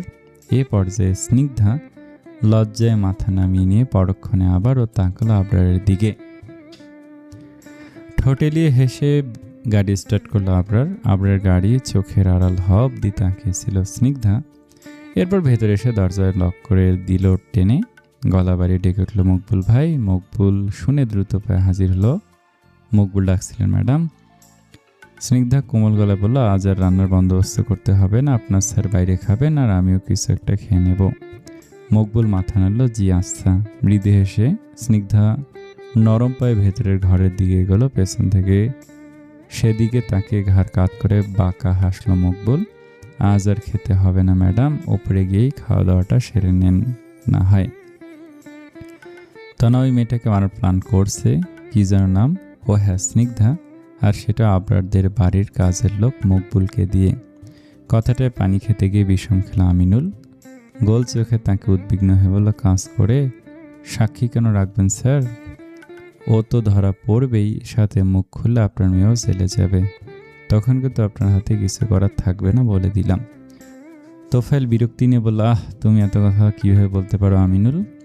আগে শোনো আমি কি বলছি। আমিনুল হাতের গ্লাসটা টেবিলে রাখলো, জিজ্ঞাসা নিয়ে বলল, বলুন শুনে দেখি। তোফায়েল পায়ের ওপর পা উঠিয়ে বসে বলল, তনা যা করার করেছে, কিন্তু ও জানে না যে আমিও ওর বাবা। আমার নাকের ডকা দিয়ে কিস্তি করা সম্ভব নয়, তাই আমি ভেবেছি তনার চালটা একটু ঘুরিয়ে দিতে। আমিনুল বাঁকা ভুরু বাঁকিয়ে বলল, কীরকম? তোফায়েল বাঁকা হাসলো, বলল, ধরো যদি এরকম হয় স্নিগ্ধার জায়গায় আবরারকে মেরে দেই। আমিনুল চমকে উঠল, এসব কি বলছেন স্যার? আবরার মতো লোককে মারা কি পুঁটি মাছ ধরার মতো সহজ ভাবছেন? তোফায়েল দৃঢ় গলে বলল, সহজ হবে না, তবে কঠিনও কিছু নয়। যেমনটা তুমি ভাবছো টাকা দিলে বাঘের চোখও পাওয়া যায়, সেখানে আবরার তো অনেক ছোট ব্যাপার। আসলে গল্পটা এমনভাবে সাজাবো যে দাড়ি কমা কোনো কিছুর কমতি রাখবো না আমি। আমিনুল কিছু একটা ভেবে নিয়ে বলল, কিন্তু এতে লাভ? তোফায়েল উঠে দাঁড়ালো। আমিনুলের বসার জায়গাটা ঘোল করে ঘুরতে ঘুরতে বলতে লাগলো, দেখো আমিনুল, তনা আবরারের প্রেমে একেবারে ডেসপারেট হয়ে গিয়েছে। ও ভাবছে স্নিগ্ধা মেয়েটাকে রাস্তা থেকে সরিয়ে দিতে পারলেই আবরার ওর হবে। কিন্তু আবরারের ভাব দেখে বা ভাবমূর্তি দেখে যেটা বুঝলাম, তাতে তনার কাছে ফিরে আসার চান্সেস আবরার 0%। তনার আবরারকে ফিরে পাবে না, ওটা নিশ্চিত। ও যখন যা করছে সবটাই ভালোবাসা অন্ধ হয়ে যাক, এক কথায় পাগলামি বলা যায় আর কি যাকে। কিন্তু আমি তো ওর মতো ছেলে মানুষই নই। বিষয়টা আমি একটু তলিয়ে ভাবছি। আজ যদি স্নিগ্ধা মেয়েটাকে মারতে চায়, তাহলে এখানে লাভ কি হচ্ছে? আবরার তো ফিরছে না, উল্টে দেখা গেল বউয়ের মার্ডারে ক্ষুব্ধ হয়ে মিডিয়া প্রেসে একেবারে ঝড় তুলে দিল। শেষমেশ কী হবে? তদন্ত হয়ে লেজে টান পড়ল, ফাঁসবো আমরাই। কিন্তু যদি এটা উল্টো ঘটে, মানে হলো আবরারকে মারি আর সেই দেয় স্নিগ্ধাকে জেলে ভরে দেই, লাভের লাভ তো এখানেই। আমিনুল ঘাড় বাঁকিয়ে বলে, কীরকম? তোফায়েল বিরক্তি নিয়ে বলে, উফ, তোমাকে পুলিশের চাকরি কে দিয়েছে বলো তো? একটা সামান্য জিনিস মাথায় ঢুকছে না? আমিনুল কাঁচুমোচে মুখে বলল, কি স্যার, পুলিশ হলেও তো ডিউটিতে আপনার পেছনেই বেশি করেছে, তাই না? তোফায়েল বিরক্তিতে ঘাড় নেড়ে বলল, যাকগে স্যার, সেসব যেটা বলছিলাম। একটু ভেবে দেখো আমিনুল, আবরার মরলে ব্যাপারটা আমার জন্য কতটা সহজ হবে। স্নিগ্ধা মেয়েটা তো গ্রামের একটা অশিক্ষিত মেয়ে, ও আইন আর সমাজের মারপ্যাচ বুঝবে না। স্বামী মরা শোক আর নিজের বাকি জীবন জেলে কাটানোর দুঃখে কাতর হয়ে থাকবে আজীবন। এসব ব্যাপার নিয়ে ঘাটবেও না। আর যদি সেই সুযোগে বুদ্ধি খাটিয়ে আবরার বিশাল সয় সম্পত্তি হাতিয়ে নেব আমি, স্নিগ্ধা যাবে জেলে আর আবরার করবে কি, বলো কেমন হবে? উত্তরে আমিনুল উত্তেজিত ধ্বনি নিয়ে বলল, বাহ, কি প্ল্যান করেছেন স্যার, জবাব নিয়ে আপনার। তোফায়েল প্রশংসায় বাঁকা ঠোঁটে হাসলো। আমিনুল পরক্ষণে ভারত মুখে বলল, কিন্তু স্যার, মকবুল ধরা পড়লে যদি মুখ খুলে দেয়? তোফায়েল দৃঢ় গলায় বলে, এত সহজ নয়, ব্যাপারটা এমনভাবে ঘটবে যে কেউ কুল কিনারাও করতে পারবে না। আমিনুল জিজ্ঞাসা নিয়ে বলল, আপনি এত কনফিডেন্স কীভাবে পাচ্ছেন? তোফায়েল এগিয়ে এসে বলল, আবরারদের বসার ঘরের দরজা বরাবর ঝাড়বাতি দেখতে পেয়েছিলে? আমিনুল কয়েক সেকেন্ড ভেবে বলল, খেয়াল করিনি, একবার গিয়ে উপরের দিকে কে তাকায় বলুন স্যার। তোফায়েল বিদ্রুপ করে বলল, পুলিশের নজর নাকি শকুনের মতো, তার এই নমুনা? আমিনুলের মৃদু রাগ হলো, প্রসঙ্গ পাল্টাতে বলল, আসল কথা বলুন স্যার, ঝাড়বাতি দিয়ে কি হবে? তোফায়েল উৎসুক আওয়াজে বলল, যা করার ওটাই করবে। আমিনুল কৌতূহলী নিয়ে তাকে বলল, কিন্তু তনা ম্যাডাম, উনি কি মানবেন? তোফায়েল সরু চোখ করে বলল, ওকে কে জানাবে? যতক্ষণ এসব ওর কান অব্দি পৌঁছাবে ততক্ষণে আবরারের ভবলীলা সাঙ্গ হয়ে যাবে। এটুকু বলে হাসিতে মেতে উঠল তোফায়েল, তাল মিলিয়ে হাসল আমিনুল। পর্দার আড়াল থেকে সব কথা শুনতে পেয়ে মাথায় চক্কর কাটল তন্নার, হাত পা জমে এলে। এতক্ষণ এসব কি শুনল সে? বাবা আবরারকে মারতে চাইছে, তাও সম্পত্তির লোভে? বাবা একবারও আমার কথাটা ভাবলো না? আমি আবরারকে ভালোবাসি। না, আমি আবরারকে যে করে হোক নিজের করে চাই। আমি ওকে মরতে দেব না, কিছুতেই না। কিন্তু এখন কি করব আমি? বাবাকে নিষেধ করতে করতে অনেক সময় পেরিয়ে যাবে। আবরারকে বাঁচাতে হবে আমার। হন্তদন্ত পায়ে দৌড়ে রুমে গেল তনা। বিছানার উপর পড়ে থাকা মুঠোফোন উঠিয়ে নিয়েই কাঁপা হাতে ডায়াল করলো মকবুলের নম্বরে। গুটি কয়েকবার রিং হতে রিসিভ করলো মকবুল। হ্যালো ম্যাডাম, বলুন। তনা তেতে উঠল, মকবুল, এসব কি শুনছি আমি? তুমি প্ল্যান চেঞ্জ করে আবরারকে মারতে চাইছো? মকবুল প্রথমে ইতস্তত করলো, পরবর্তীতে বলল, আপনাকে স্যার বলে দিল, তাহলে আমাকে বলতে নিষেধ করলো যে? তনা দাঁত চিবিয়ে বলল, আগে আমার কথার উত্তর দাও। তোমাকে আমি অ্যাডভান্স দিয়েছি না? তাহলে কি করে তুমি অন্যের হয়ে কাজ করতে পারো? মকবুল শক্ত গলা বলে, দেখুন ম্যাডাম, কাজ কে দিয়েছে, কিভাবে দিয়েছে সেটা আমার কাছে গুরুত্বপূর্ণ নয়। আমি টাকার জন্য করেছি, তাই যে আমাকে টাকা বেশি দেবে আমি তার কাজই আগে করব, তাই না? আপনি আমায় 50 দিয়েছেন আর আপনার বাবা আমায় গুনে গুনে 1.5 লাখ দিয়েছে। এখন আপনি বলুন অপশন কোনটা ভালো? তনা ক্ষিপ্ত গলা বলল, মকবুল, তুমি আবরারের গায়ে একটা ফুলের টোকাও ফেলবে না, বুঝতে পারছো? আমি কিন্তু পুলিশকে জানিয়ে দেবো সব। মকবুল দাঁত কেলিয়ে বলল, ভয় পাচ্ছি না ম্যাডাম, কারণ কাজ আমি কিভাবে করব আপনি তার কিছুই জানেন না। আর যেখানে পুলিশ আপনার বাবার সাথে আছে সেখানে কিসের ভয়? এখন রাখছি ম্যাডাম, 5:30 সময় হয়ে গেছে, প্ল্যান সাজাতে হবে। তনা কিছু বলতে নেওয়ার আগে লাইন কেটে দিল মকবুল। আসন্ন পরিস্থিতির কথা ভাবতে বুকটা কেঁপে উঠল তন্নার। এখন আমি কি করব? আবরারকে বাঁচাবো কি করে? আমাকে আবরারের বাড়িতে যেতে হবে, এক্ষুনি যেতে হবে। সময় নষ্ট না করে আবরারের বাড়ির উদ্দেশ্যে এক ছুট লাগায় তনা। নিজের ভালোবাসার মানুষের নিরাপত্তাই একমাত্র লক্ষ্য তার কাছে। ফোনের রিংটনের শব্দে গাড়ি ব্রেক কষল আবরার। ফোন উঠিয়ে স্ক্রিনে তনার নাম্বার দেখে প্রথমে ভাবলো ধরবে না, এরূপ ভাবনার পরিপ্রেক্ষিতে লাইন কেটে দিল। পকেটে রাখতে গিয়ে মেসেজের টুংটাং শব্দ কানে পৌঁছাতেই পুনরায় ফোন সামনে ধরে ইনবক্স অন করলো ফোনের। প্রথম সারিতে গোটা অক্ষরে তনার মেসেজ ভেসে আসছে, প্লিজ আবরার, ফোনটা তোলো প্লিজ। এটুকু দেখে ঠোঁট কামড়ে কিছু একটা ভাবলো আবরার। ততক্ষণে আবারও তনার কল এসেছে ফোনে। এবার আর দেরি না করে রিসিভ বাটনে প্রেস করে ফোন কানে ঠেকালো আবরার। বিরক্তি নিয়ে বলল, কি হয়েছে? ওপাশ থেকে তনা উত্তেজনা নিয়ে বলল, আবরার প্লিজ, তুমি বাড়ি যেও না প্লিজ, তোমার অনেক বড় বিপদ। কথাটা কৌতুক কৌতুক মনে হলো আবরারের। বিদ্রুপান্তক হাসলো, বলল, আপনাদের থেকেও বড় বিপদ? তনা অধৈর্য হয়ে বলল, আবরার প্লিজ, আমার কথাটা একবার শোনো, বাবা তোমাকে।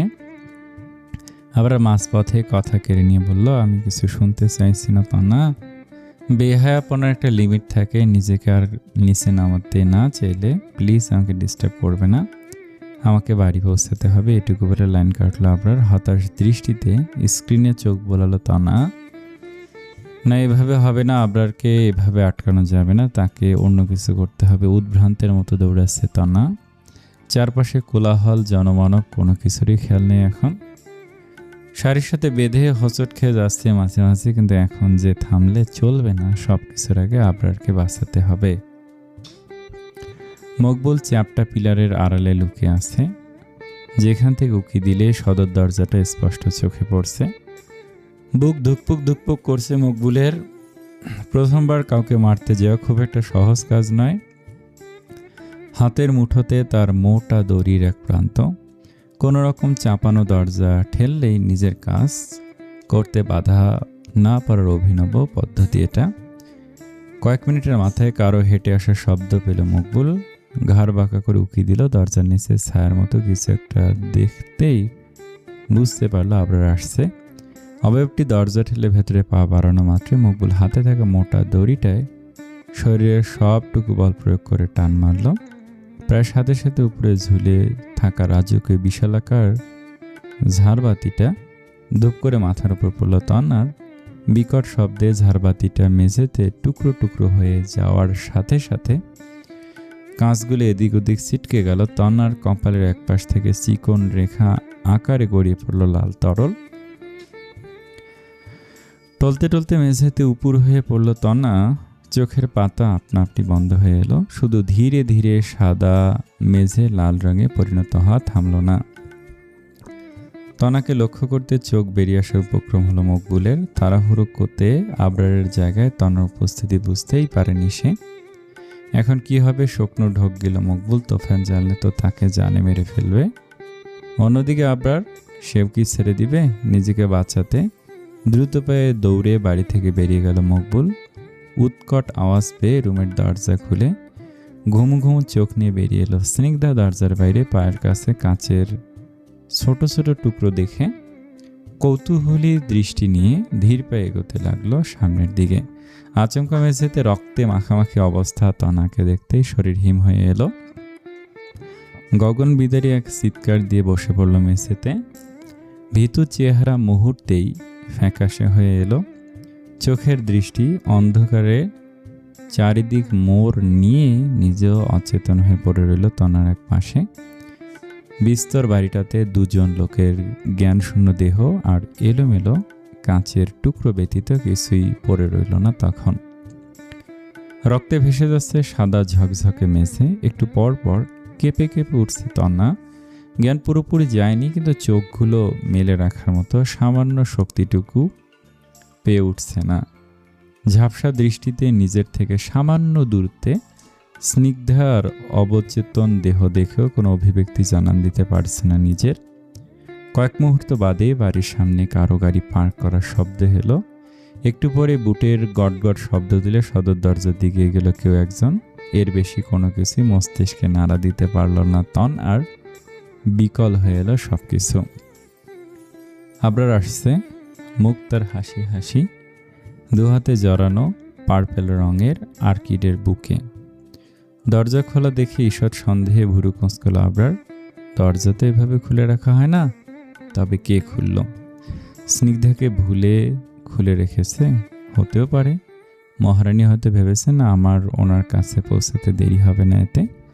এটুকু বলে মুচকি হাসল আবরার। এক হাত চাপ দিয়ে চাপানো দরজা ঠেলে ভেতরে ঢুকলো। দরজার লক টেনে দিয়ে সামনের দিকে তাকাতেই চমকে উঠল একেবারে। চারিদিকে ছড়ানো ছিটানো কাজ, আর তার মধ্যে তন্না উপুর হয়ে আছে। মাথার দিকটা চুলের সাথে রক্তে মাখামাখি। তনার পাশেই ঝাড়বাতিটার ভাঙা অংশ। এমন পরিস্থিতিতে কৌতূহলে মাথায় চক্কর কাটল আবরারের। তনার অবস্থা দেখে ওর দিকে পা বাড়িয়ে এগোতে ধরলে এর আগে খানিকটা দূরে স্নিগ্ধাকে পড়ে থাকতে দেখল। ধুক করে বিট করলো হৃদযন্ত্রটা। হাত থেকে ফুলের বুকে ফেলে দিয়েই ওর দিকে এক ছুট লাগালো আবরার। হাঁটু মুড়ে বসে স্নিগ্ধার মাথা কোলে নিয়ে উদ্বিগ্ন হয়ে বলল, পড়ি, এই পড়ি, কি হয়েছে? এই পড়ি। আবরারের বুক কাঁপছে, টিপ টিপ করছে স্নিগ্ধার জ্ঞান শূন্যতায়। স্নিগ্ধার মাথা কোল থেকে অতি সন্তর্পণে নামিয়ে রেখে দৌড়ে ডাইনিং টেবিলের কাছে এলো আবরার। গ্লাস ভর্তি পানি নিয়ে আবারও গিয়ে মুড়ে বসে পড়ল স্নিগ্ধার অচেতন দেহের পাশে। গ্লাসের পানিতে আঙুল ডুবিয়ে ফোঁটা ফোঁটা করে দিতে শুরু করলো স্নিগ্ধার চোখের ওপর। মৃদু আওয়াজে ডাকতে লাগলো, পড়ি, চোখ খুলেই পড়ি। কয়েকবার পানির ছিটে ফোঁটা দিতেই নড়ে উঠল স্নিগ্ধা। স্নিগ্ধার হুঁশ ফিরতেই দেখে প্রাণে পানি ফিরে পেল আবরার, কিন্তু অপেক্ষা করলো না। স্নিগ্ধার পুরোপুরি জ্ঞান ফেরার আগে ওকে রেখে ছুটে এলো তনার কাছে। তনার আর জ্ঞান নেই, মরার মতো পড়ে আছে। আবরার এসেই কোনো কিছু না ভেবে কোলে তুলল ওকে। ততক্ষণে চোখ মেলেছে স্নিগ্ধা। মাথাটা ঝিমঝিম করছে। মাথার এক পাশ চেপে ধরে উঠে বসলো পাশে ফিরতে তনার কোলে। আবরার কোলে তনাকে দেখে বিস্ময়কর চাহনিতে তাকালো। এক মুহূর্তের জন্য অবাক হয়ে এলেও পরক্ষণে তনার অবস্থার কথা মনে পড়তে নিজেও ধরপড় করে উঠে দাঁড়ালো। আবরার স্নিগ্ধাকে উঠতে দেখে অধৈর্য হয়ে বলল, দরজাটা খুলে দাও পড়ি, ফাস্ট। স্নিগ্ধা তাড়াহুড়ো করে এগিয়ে এসে দরজার লক টেনে খোলে। তনাকে কোলে নিয়ে দ্রুত পায়ে বেরিয়ে পড়ে আবরার। স্নিগ্ধা পিছু পিছু দৌড়ায়। এক পর্যায়ে গাড়ির কাছে আসতে আবরার উদ্বেগ নিয়ে বলল, গাড়ির দরজা খোলো। স্নিগ্ধা মুখ ছোট করে নিয়ে বলল, আমি তো এটা খুলতে পারি না। আবরার এই প্রথম বিরক্ত হলো স্নিগ্ধার ওপর। বিরক্তিতে তেতে হয়ে এলো তার মুখ। ঝাঁঝালো স্বরে বলে উঠল, এতদিন বসে এটাও শেখনি, কি পারোটা কি তুমি? স্নিগ্ধা মাথা নিচু করে নিল। আবরার কয়েক সেকেন্ড রাগ নিয়ন্ত্রণ করে নরম গলায় বলল, চেষ্টা করে পড়ি। তনার অবস্থা খারাপের দিকে যাচ্ছে। এত ব্লিডিং হলে হাসপাতাল নিতে নিতেই খারাপ কিছু হতে পারে। এটা খোলা ছাড়া তেমন কিছুই না, চেষ্টা করে দেখো। স্নিগ্ধা চোখ উঠিয়ে কাপা হাতে এগিয়ে গাড়ির দরজা খোলার চেষ্টা চালালো খানিকক্ষণ। আবরার সেদিক থেকে চোখ ফিরিয়ে তনার মুখের দিকে তাকালো। কপালের চারপাশ বেয়ে রক্ত পড়ছে ফোঁটা ফোঁটা, থামছেই না। কিন্তু তনার এই অবস্থার যতটুকু আজ ঘটেছে তাতে তো তনা তাকে সাবধান করেছিল কোনো এক বিষয় নিয়ে। তাহলে কি ঘটলো এর মধ্যে? আবরারের ভাবনার ফাঁকে খট করে আওয়াজ হলো। আবরার শব্দের উৎসের দিকে ফিরল। স্নিগ্ধা দরজা খুলে নিয়ে এসে দেখে তাড়াহুড়ো করে তনাকে ব্যাক সিটে শুয়ে দিল। স্নিগ্ধা উঠে বসে তনার মাথা কোলে নিয়ে নিল। আবরার ঘুরে গিয়ে বসলো ড্রাইভ করতে। এই মকবুল, ফোন কেন ধরছে না? তোফায়েল তীব্র বিরক্তি নিয়ে কথাটা বলেই ফোনটাকে ছুঁড়ে মারল টেবিলের ওপর। আমিনুল সেদিক থেকে চোখ ফিরিয়ে নিয়ে বলল, স্যার শুধু শুধু খেপে যাচ্ছেন, মার্ডার করে কি মুখের কথা বলুন, কাজ শেষ হলে ওই আপনাকে জানাবে। কথাটা আশ্বস্ত হতে পারলো না তোফায়েল। ভুরু কুঁচকে বলল, 1.5 ঘন্টা পার হয়েছে, বুঝতে পারছো?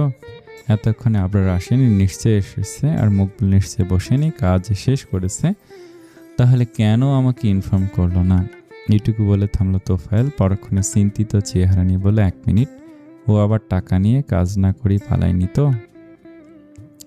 আমিনুল খানিকক্ষণ ভেবে বলে, এরকমও হতে পারে, আপনি আরেকবার কল করুন। আমিনুল দ্রুত হাতে ফোন উঠিয়ে তোফায়েলের দিকে গিয়ে দিল। তোফায়েল এই নিয়ে 17 বারের মতো ডায়াল করলো মকবুলের নম্বরে। এতক্ষণ রিং হলো। এবার ফোনের ওপাশ থেকে চিকন মেলি গলার আওয়াজে বলল, the number is switch off.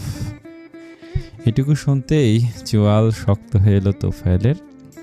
আমিনুলের দিকে চাহনি দিয়ে বলল, বাস্টারটা ফোনটা অফ করে রেখেছে এখন। আমিনুল উদ্বিগ্ন হয়ে বলল, তার মানে স্যার আমরা ঠিক কি ভাবছি, ওই ব্যাটা ঠকালো আমাদের? তোফায়েল উত্তর না দিয়ে ফোন নামালো কান থেকে। ঠোঁট কামড়ে কিছু একটা ভেবে মুখ হাঁ করে কিছু বলতে ধরলে পুনরায় বেজে উঠল। আমিনুল ব্যস্ত হয়ে বলল, দেখুন স্যার, মকবুলের ফোন কিনা। তোফায়েল কপাল কুঁচকে ফোনের স্ক্রিনে চোখ বোলালো। ল্যান্ড ফোনের নম্বর দেখে গাঢ় হয়ে এলো ভাঁজগুলো। আমিনুলকে উদ্দেশ্য করে বলল, এটা আবার কার নাম্বার, চিনি না তো। আমিনুল লুকি মেরে দেখার চেষ্টা করে ব্যর্থ হলে বলল, ধরে দেখুন স্যার, হতে পারে মকবুল অন্য কোথাও নম্বর থেকে কল করছে। ফোন রিসিভ করলো তোফায়েল। কানে ঠাকানো মাত্র ওপাশ থেকে আবরারের প্রগাঢ় গলা ভেসে এলো, হ্যালো মিস্টার পাঠান, ভালো আছেন তো? তোফায়েল বিস্মিত হয়ে বলল, আবরার শর্ট চিনতে অসুবিধা হয়নি তার আবরারের, কিন্তু আবরার কল কিভাবে করলো, কি এখনো বেঁচে আছে? সন্দেহ কাটাতে প্রশ্ন ছিল, তুমি? আবরার ঠোঁট এলিয়ে হেসে বলল, আমি তো আবরার, যাকে জামাই বানানোর খুব শখ ছিল আপনার। তোফায়েল বিস্ময় নিয়ে বলল, তুমি কি করে ফোন করলে আমায়? আবরার ভুরু নাচালো, বলল, কেন? ফোন তো ফোন থেকেই করে। আমিও তাই করেছি। ও আচ্ছা।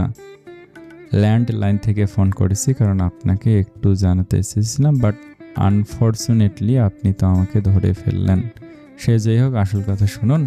তোফায়েল কৌতূহল নিয়ে বলে, কী কথা? আপনার মেয়ে তনা এখন অপারেশন থিয়েটারে, মাথার উপর আস্ত একটা ঝাড় পড়ায়, অবস্থা আশঙ্কাজনক, বাঁচতেও পারে আবার মরতেও পারে। সবই আল্লাহর ইচ্ছে। আই থিঙ্ক আপনার একবার আসা উচিত। এটুকু শুনতেই বসা থেকে উঠে দাঁড়িয়ে পড়ল তোফায়েল। হত বিহ্বল হয়ে বলল, কি বলছো তুমি? কি ফাজলামার একটা সীমা আছে? আমার মেয়ে তো। মাঝ পথে ওপাশ থেকে উত্তর এলো, বিশ্বাস নাহলে মেডিকেল কলেজ হসপিটালে আসুন। আবরার লাইন কেটে দিয়েছে। তোফায়েল বাকরুদ্ধ হয়ে আসে। মাথায় ঝাড়বাতি পড়েছে মানে? এরকমটা তো আবরারকে মারার পরিকল্পনা ছিল, কিন্তু তনা কি করে? তবে কি তনা সব জেনে নিজেই বিপদের মুখে পা বাড়ালো? মেয়েটা তো বোকা। তোফায়েল নির্বাক চোখ দেখে আমিনুল জিজ্ঞাসা নিয়ে বলল, কি হয়েছে স্যার? তোফায়েল কিছু বলল না, দ্রুত পায়ে সদর দরজার দিকে পা বাড়ালো। আমিনুল কিছুক্ষণ তাকিয়ে থেকে নিজেও পেছন পেছন হাঁটা ধরল তোফায়েলের। এখানকার কাজ শেষ, সব ফর্মালিটিস পূরণ করে দিয়েছি, আর ওনার বাবাকেও জানিয়ে দিয়েছি, এবার আমাদের বাড়ি ফেরা উচিত। আবরার থামলো, স্নিগ্ধা ব্যস্ত গলায় বলল, কিন্তু আমি এখন বুঝতে পারছি না তনা আপু আমাদের বাড়িতে কি করছিল, আর ওনার অবস্থা এমন হলেই বা কি করে। আবরার ডান ভুরু নাচিয়ে বলল, কি জানি, এত বড় ঝাড়টা পড়লই বা কি করে, তা আবার মাথার ওপর। যাকগে বাবা, এসব চলো বাসায় যাওয়া যাক, সারা শরীর রক্তে মেখে আছে, we have to sense. Snigdha মাথা কাত করে সায় দিল। স্নিগ্ধার পিঠ এক হাতে জড়িয়ে হাঁটা ধরল আবরার। হুট করে কোথা থেকে হাওয়ার বেগে এসে আবরারের কলার চেপে ধরল তোফায়েল। ঘটনাক্রমে ভরকে গেল আবরার স্নিগ্ধা দুজনেই। তোফায়েল কলার ঝাঁকিয়ে ক্ষুব্ধ গলায় বলল, ইউ ব্লাডি বিচ, তোমার সাহস কি করে হয় আমার মেয়ের গায়ে আঁচড় কাটার। আবার ভুরু কুঁচকে বলে উঠল, আমি কি আপনাদের মতো বিড়ালের বাচ্চা যে আঁচড় কাটবো? এটুকু বলে নিজের কলার ছাড়িয়ে নেয় আবরার। হাত দিয়ে ঠিকঠাক করে শান্তভাবে তাকিয়ে বলল, আমার কলারটা কি আপনার খুব পছন্দ? আগের বাড়ি বলে দিয়েছি, যা বলবেন মুখে গায়ে হাত দিয়ে নয়, ভদ্রতা বজায় রাখবেন। শিখলেন না এখনো? তোফায়েল পাল্টা জবাবে কিছু বলতে গেলে পেছন থেকে কাঁধের ওপর এক পাশে হাত থামিয়ে দেয় আমিনুল। বলে ওঠে, স্যার মাথা ঠান্ডা করুন, ওনার সাথে লাগার থেকে আগে তনা ম্যাডামের খবর নেওয়াটা জরুরি। তোফায়েল আবরারের দিকে তাকা দাঁত চিবিয়ে বলে, আমার মেয়ে কোথায়, কি করেছে ওকে? পাশ থেকে স্নিগ্ধা ধৈর্যহীন হয়ে বলে, উনি আপনার মেয়েকে কি করবেন? আপনারা সব সময় কিছু হলে ওনাকে দোষারোপ করেন কেন? স্নিগ্ধার কথায় তোফায়েল গরম চোখে তাকায়, তারপর বললে, এই মেয়ে, তোমাকে জিজ্ঞেস করেছি আমি, পায়ের জুতো পায়ে থাকতে শেখো, আমার মুখের ওপর প্রশ্ন করছো, থাপ্পড়ে গাল লাল করে দেব। তোফায়েলের কথায় আবরার ক্ষিপ্ত হয়ে বলল, ব্যাস, নো মোর ওয়ার্ডস। আমার স্ত্রীকে অপমান করার সাহস দেখাতে আসবেন না, ওর গায়ে কেউ একটা দাগ ফেলার আগেই তার হাত মুচড়ে দেব আমি। তাই আপনার পরিণাম খুব খারাপ হওয়ার থেকে ভালো এটাই হবে, আপনি জিউ ভাতে লাগাম টানুন। তোফায়েল উত্তেজিত হয়ে বলল, কিসের লাগাম? আমার মেয়ের এই অবস্থা কি করে হলো বলো, কি করেছো তুমি ওর সাথে? আবরার আশ্চর্যিত হয়ে হেসে উঠল, বলে, আজব তো, আপনার মেয়ে আমার বাড়ির দরজা আহত হয়ে অজ্ঞান হয়ে পড়েছিল, মানবিকতার খাতিরে তাকে হসপিটালে নিয়ে এলাম, আর এখন কিনা আপনি সব ব্লেম আমাকে দিচ্ছেন? বাহ, অবশ্য আপনাদের মতো লোকের থেকে সবই আশা করা যায়। সব স্বাভাবিক, আমার অবাক হওয়াটাই অস্বাভাবিক এই যা, কারণ আপনারা তো এরকমই না হলে যে উপকার করলো তাকেই আসামি বানাচ্ছেন। কি মন মস্তিষ্ক আপনাদের! জবাব নিত, এর থেকে তো তনাকে বাড়ির সামনে ফেলে রাখাটাই বেটার ছিল। অন্তত আপনার এত বড় বড় কথা ফুটতো না মুখে, উল্টে দেখা যেত হাত পা ছড়িয়ে মরা কান্না কাঁদছেন। তুমি নিজেকে ঠিক কী ভাবো Abrar? Super hero, the king? আর এসব বলে কি প্রমাণ করতে চাইছো তুমি? এটুকু বলে মহাভারত উদ্ধার করে ফেললে ভুলে যেও না, আজ যা কিছু ঘটেছে সবটা তুমি আর তোমার এই সো কল্ড থার্ড ক্লাস ওয়াইফের জন্য, বিশেষ করে তুমি। আমার মেয়ের এই অবস্থা হয়েছে তোমার জন্য, তুমি এর জন্য শতভাগ দায়ী।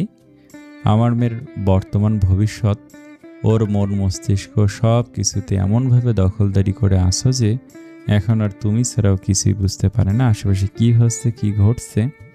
কোনোটাতেই নিজের ভালো কোনটাতে ক্ষতি কিছুই বুঝছে না, শুধুমাত্র তোমাকে বাঁচাতে শেষমেশ নিজে মরতে বসলো, প্রাণের মায়া অবধি করলো না। যে ফাঁদ তোমাকে মারতে পেতেছিলাম আমি, ভালোবাসে উন্মাদ হয়ে নিজেই জেনে শুনে পা বাড়ালো সেই ফাঁদে, হাড়ি কাটে বলি হওয়ার জন্য মাথা বাড়িয়ে দিল। কার জন্য করলো এসব? যার জন্য নিজের জীবন বিপন্ন করলো, সে কি আদর ভালোবাসা মূল্য দেয় না, উল্টো পায়ে ঠেলে দূরে সরায় ওকে। আর এই যে এখন এত বড় বড় কথা বলছো না, হ্যাঁ ভাগ্যবশত তুমি আজ বেঁচে গিয়েছ, আর সেটা আমার মেয়ের জন্য, না হলে তোমাকে ওপরে পাঠাতে আমার আজ জাস্ট 2 সেকেন্ড সময় লাগতো, বুঝলে? ক্ষোভের বশে গলগল করে কথাগুলো আওড়ে দিল তোফায়েল। আমিনুল চোর ধরা পড়ে যাওয়ার মতো করে মুখ করে কথা বলার চেষ্টা করলো তোফায়েলের কথায় ব্রেক কষতে, অথচ লোকটা বলেই যাচ্ছে। আচ্ছা, নিজের বলা কথাগুলো মানুষটা নিজের কান দিয়ে শুনতে পায় না, সে কি বুঝতে পারে না আমি কি বলছি? আমার মুখ দিয়ে গর্ধব অনেক দেখা হলেও এরকম বুড়ো গর্ধব দুটো দেখিনি আমি। কথাটা ভেবে আমিনুল নাক মুখ কুঁচকে একটা দম নিল ছোট্ট করে। স্নিগ্ধা বাকরুদ্ধ হয়ে একবার আবরারের মুখের দিকে তাকালো আর একবার তোফায়েলের মুখের দিকে। এই লোকটা এত খারাপ, তার স্বামীকে মারার পরিকল্পনা করেছিল শেষমেশ। আজ যদি সত্যি তনার জায়গায় আবরার থাকতো তাহলে। ভাবতেই ভয়ে কাটা ফুটলো স্নিগ্ধার। অন্যদিকে আবরার বুকের সাথে দুহাত ভাঁজ করে দাঁড়ালো। বাঁকা হেসে ভুরু নাচিয়ে বলল, তার মানে আপনি আমায় মারার প্ল্যান সাজিয়েছিলেন? কথাটা শুনে চকিত হলো তোফায়েল। এতক্ষণ বোকার মতো সব কথা উগড়ে দিয়েছে, তা আবরার সামনে। এই যে এখন কি হবে? আবরারের তীক্ষ্ণ দৃষ্টি আর মুখের বাঁকা হাসিতে ঘাম ছুটে আসার মতো অবস্থা তোফায়েল আর আমিনুলের। বাঘের মুখে হাত ঢুকিয়ে তার সামনে থেকে কি বেঁচে ফেরা যায়? যাকে মারতে চাইলো তার কাছেই সব বলে দিল, এত বড় গাধা। কথাটা ভেবে তোফায়েলের দিকে ক্ষিপ্ত নজরে চোখ বোলালো আমিনুল। পরক্ষণে আবরারের দিকে তাকালো। কি এখন কি হবে? এই মার্ডার প্ল্যানের সাথে সেও তো যুক্ত। আর এই কথা লিক হলে এত সাদেশ চাকরি তো যাবেই, সাথে ক বছরের জন্য জেলে ঢুকতে হয় ওপরওয়ালা জানেন। কথাটায় ফাঁকা ঢোক গেল আমিনুল। নাক মুখ কুচকে ভাবল, সব এই বুড়ো ভামটার জন্য। নিজের রাগের ওপর একটু কন্ট্রোল নেই। মেয়ে আহত হয়েছে, মরে তো যায়নি। আরে এত কিছুর পরও যে তোর মেয়েকে হাসপাতাল অব্দি আনলো, সেটা তো তোর বাপের ভাগ্য রে। চুপ করে থাক না। না করে উল্টো গল গল করে পেটের সব কথা উগড়ে দিল। গর্ধব কোথাকার। আবরার ভুরু নাচিয়ে বলল, তাহলে মিস্টার তোফায়েল শেষ অবধি এটাই বাকি ছিল, আমাকে মারতে চাওয়া? আমিনুল ভাবনা চিন্তা ছেড়ে ফেলে উৎসুক চোখে তাকে এরকম একটা গাহিম করা কথা দেও ছেলেটা হাসছে, তাও কি অ্যাটিটিউড নিয়ে। তোফায়েল তুতলে আবরার বলল, দেখো আমি বলতে চাইছিলাম যে। হাত উঁচিয়ে করে থামিয়ে দিল। আবরার বলল, আপনার বলতে চাওয়া আমি শুনে নিয়েছি, এবার আমি যা বলছি আপনি শুনুন। আবরার একটা লম্বা নিঃশ্বাস ফেস করে নিল। তোফায়েলের দিকে তাকিয়ে প্রগাঢ় গলায় বলতে লাগলো, জানোয়ার চেনেন? One type of animals. আপনি হচ্ছেন তাই, মানুষরূপী জন্তু। কি ভেবেছিলেন আমাকে মারা খুব সহজ? আর চাইলেই যে কাউকে মেরে ফেলা গেল? এতই সস্তা মানুষের জীবন? আমার তো ভাবতেও আশ্চর্য লাগছে যে আপনি আমাকে মারার কথা ভাবছিলেন। ভেবেছিলাম মনুষ্যত্ব একটু হলেও আপনার মধ্যে রয়েছে, তাই হাত গুটিয়ে বসেছিলাম এতদিন। বলতে পারেন শোধরাতে দিচ্ছিলাম আপনাদের, কিন্তু আপনি তো আমার চিন্তার থেকেও এক কাঠি উপরে। ভদ্রবেশী মুখোশ পরে মানুষ খুন করার কথা ভেবে নিলেন। একটু থামুন মিস্টার পাঠান, নিজের দিকে তাকান। বয়স তো কম হলো না, এক পা তো কবরে চলেই গেল, এবার তো পাল্টান নিজেকে। অবশ্য এসব আপনাকে বলে লাভ নেই। আপনি আর রাস্তার কুকুরের লেজ একই রকম, দুটোই ঘি দিয়ে টানলেও সোজা আর হবে না। এটুকু বলে আমিনুলের দিকে তাকালো আবরার। আবরারকে তাকাতে দেখে নড়ে চড়ে ওঠে আমিনুল। চিন্তিত মুখ সিরিয়াস করে নেয়। আবরার ভুরু নাচিয়ে কৌতুক মাখানো স্বরে বলে, তা গৃহপালিত পুলিশ অফিসার আজকে হ্যান্ডকাপ আনেননি? সেদিন তো দুটো বিয়ে করার অপরাধে একেবারে হাঁক ডাক দিয়ে গ্রেফতার করতে গিয়েছিলেন আমায়। আজ এখানে মানুষ মারার প্ল্যান চলছে শুনে আপনি চুপ করে দাঁড়িয়ে আছেন। আরে বাহ! অবশ্য আপনাকে তো ডিউটির কথা বলে দিতে হয়, পুলিশ তো আপনি নামেই কাজের কাজ কিছুই করেন না। আর যেখানে মিস্টার তোফায়েল আপনার সোনার ডিম পাড়া হাঁস, সেখানে ওনাকে গ্রেফতার করলে আপনার মানি ব্যাগেই তো পাতলা হয়ে যাবে, তাই না? Loss project. অপমানিত বোধ করলেও কথা পারল না আমিনুল। কখনো কখনো শান্ত থাকলে ক্ষতির কিছু নেই, না হলে দেখা গেল মাথা গরম করে নিজেও এই তোফায়েলের মধ্যে কিছু একটা 19-20 বলে ফেলবে।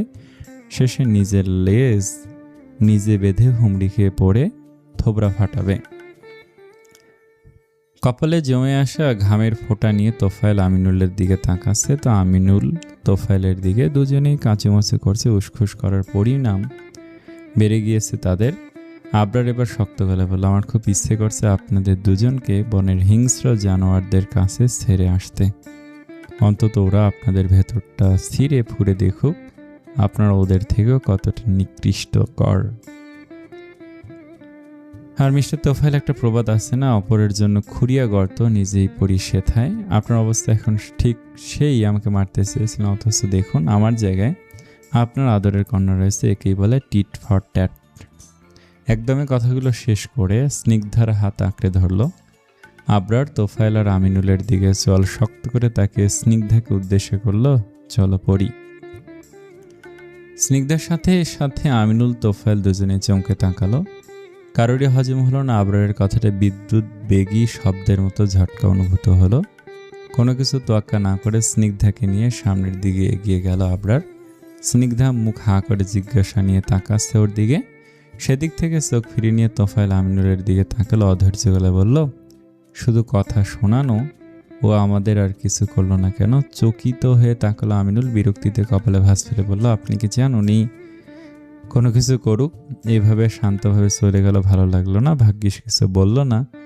তোফায়েল চিন্তিত মুখে মাথা নেড়ে বলল, না না, আমি যতদূর আবরারকে চিনি ও তো ওরকম হাত গুটিয়ে বসার ছেলে নয়। সব কিছু জেনে ও আমাদের বিরুদ্ধে কোনো অ্যাকশন নিল না। ও চাইলে তুড়ি মেরে আমাদের জেলে দিতে পারতো। আমিনুল কয়েক মুহূর্তে কিছু একটা ভেবেল, জানি না ছেলে যে চালাক, মুখ দেখে তো মনের কোনো কিছুই বোঝা যায় না, ভেতরে ভেতরে আবার কিসের লাড্ডু পাকাচ্ছে কে জানে। তোফায়েল কপালে আঙুল ঘষে বলল, যাকগে, যা পাকাচ্ছে পাকাক, পরে দেখে নেব, আগে আমার মেয়েকে দেখে নেই। ইসমেটা কত ব্যথাই না পেয়েছে যখন ওই রাক্ষসে ঝড় ওর মাথায় পড়েছে। ওইটুকু মেয়ে আমার। দুঃখী মুখ করে কথাটি বলে উদ্গ্রীব হয়ে তোফায়েল এগিয়ে এসে ওটির সামনে দাঁড়ালো। পেছনে আমিনুল তীব্র বিরক্তিতে নাকমুখ কুস্তি নিল। মনে মনে ভাবলো, শুরু থেকে এটা ভাবলে আবরারের কাছে ধরা পড়তে হতো না, আর জেলে যাওয়ার ভয়টাও থাকতো না। এখন সব খিচুড়ি পাকিয়ে মেয়ের জন্য দরদ দেখাচ্ছে আদিক্ষেতা। হাসপাতালের সদর দরজার কাছাকাছি আসতে আবরারের হাতের মুঠো থেকে নিজের হাত ছাড়িয়ে নিয়ে দাঁড়িয়ে পড়ল স্নিগ্ধা। ভুরু কুঁচকে পেছনে তাকালো আবরার। কি হয়েছে, দাঁড়িয়ে পড়ল যে? স্নিগ্ধা ঠোঁট উল্টে ধৈর্যহীন হয়ে বলল, আপনি ওনাদের কিছু বললেন না কেন? আবরার ভুরু কুঞ্চন গাঢ় করে বলল, কাকে? তনা আপুর বাবা আর ওই পুলিশটাকে। আবরার বুঝতে না পেরে বলল, ওদের কি বলবো? স্নিগ্ধা বিরক্ত হয়, উদ্বিগ্ন হয়ে বলে, কি বলবেন মানে? ওনারা আপনাকে খুন করতে চেয়েছিল, বুঝতে পারছেন আপনি খুন, আর সব জেনেও আপনি ওখান থেকে চলে এলেন।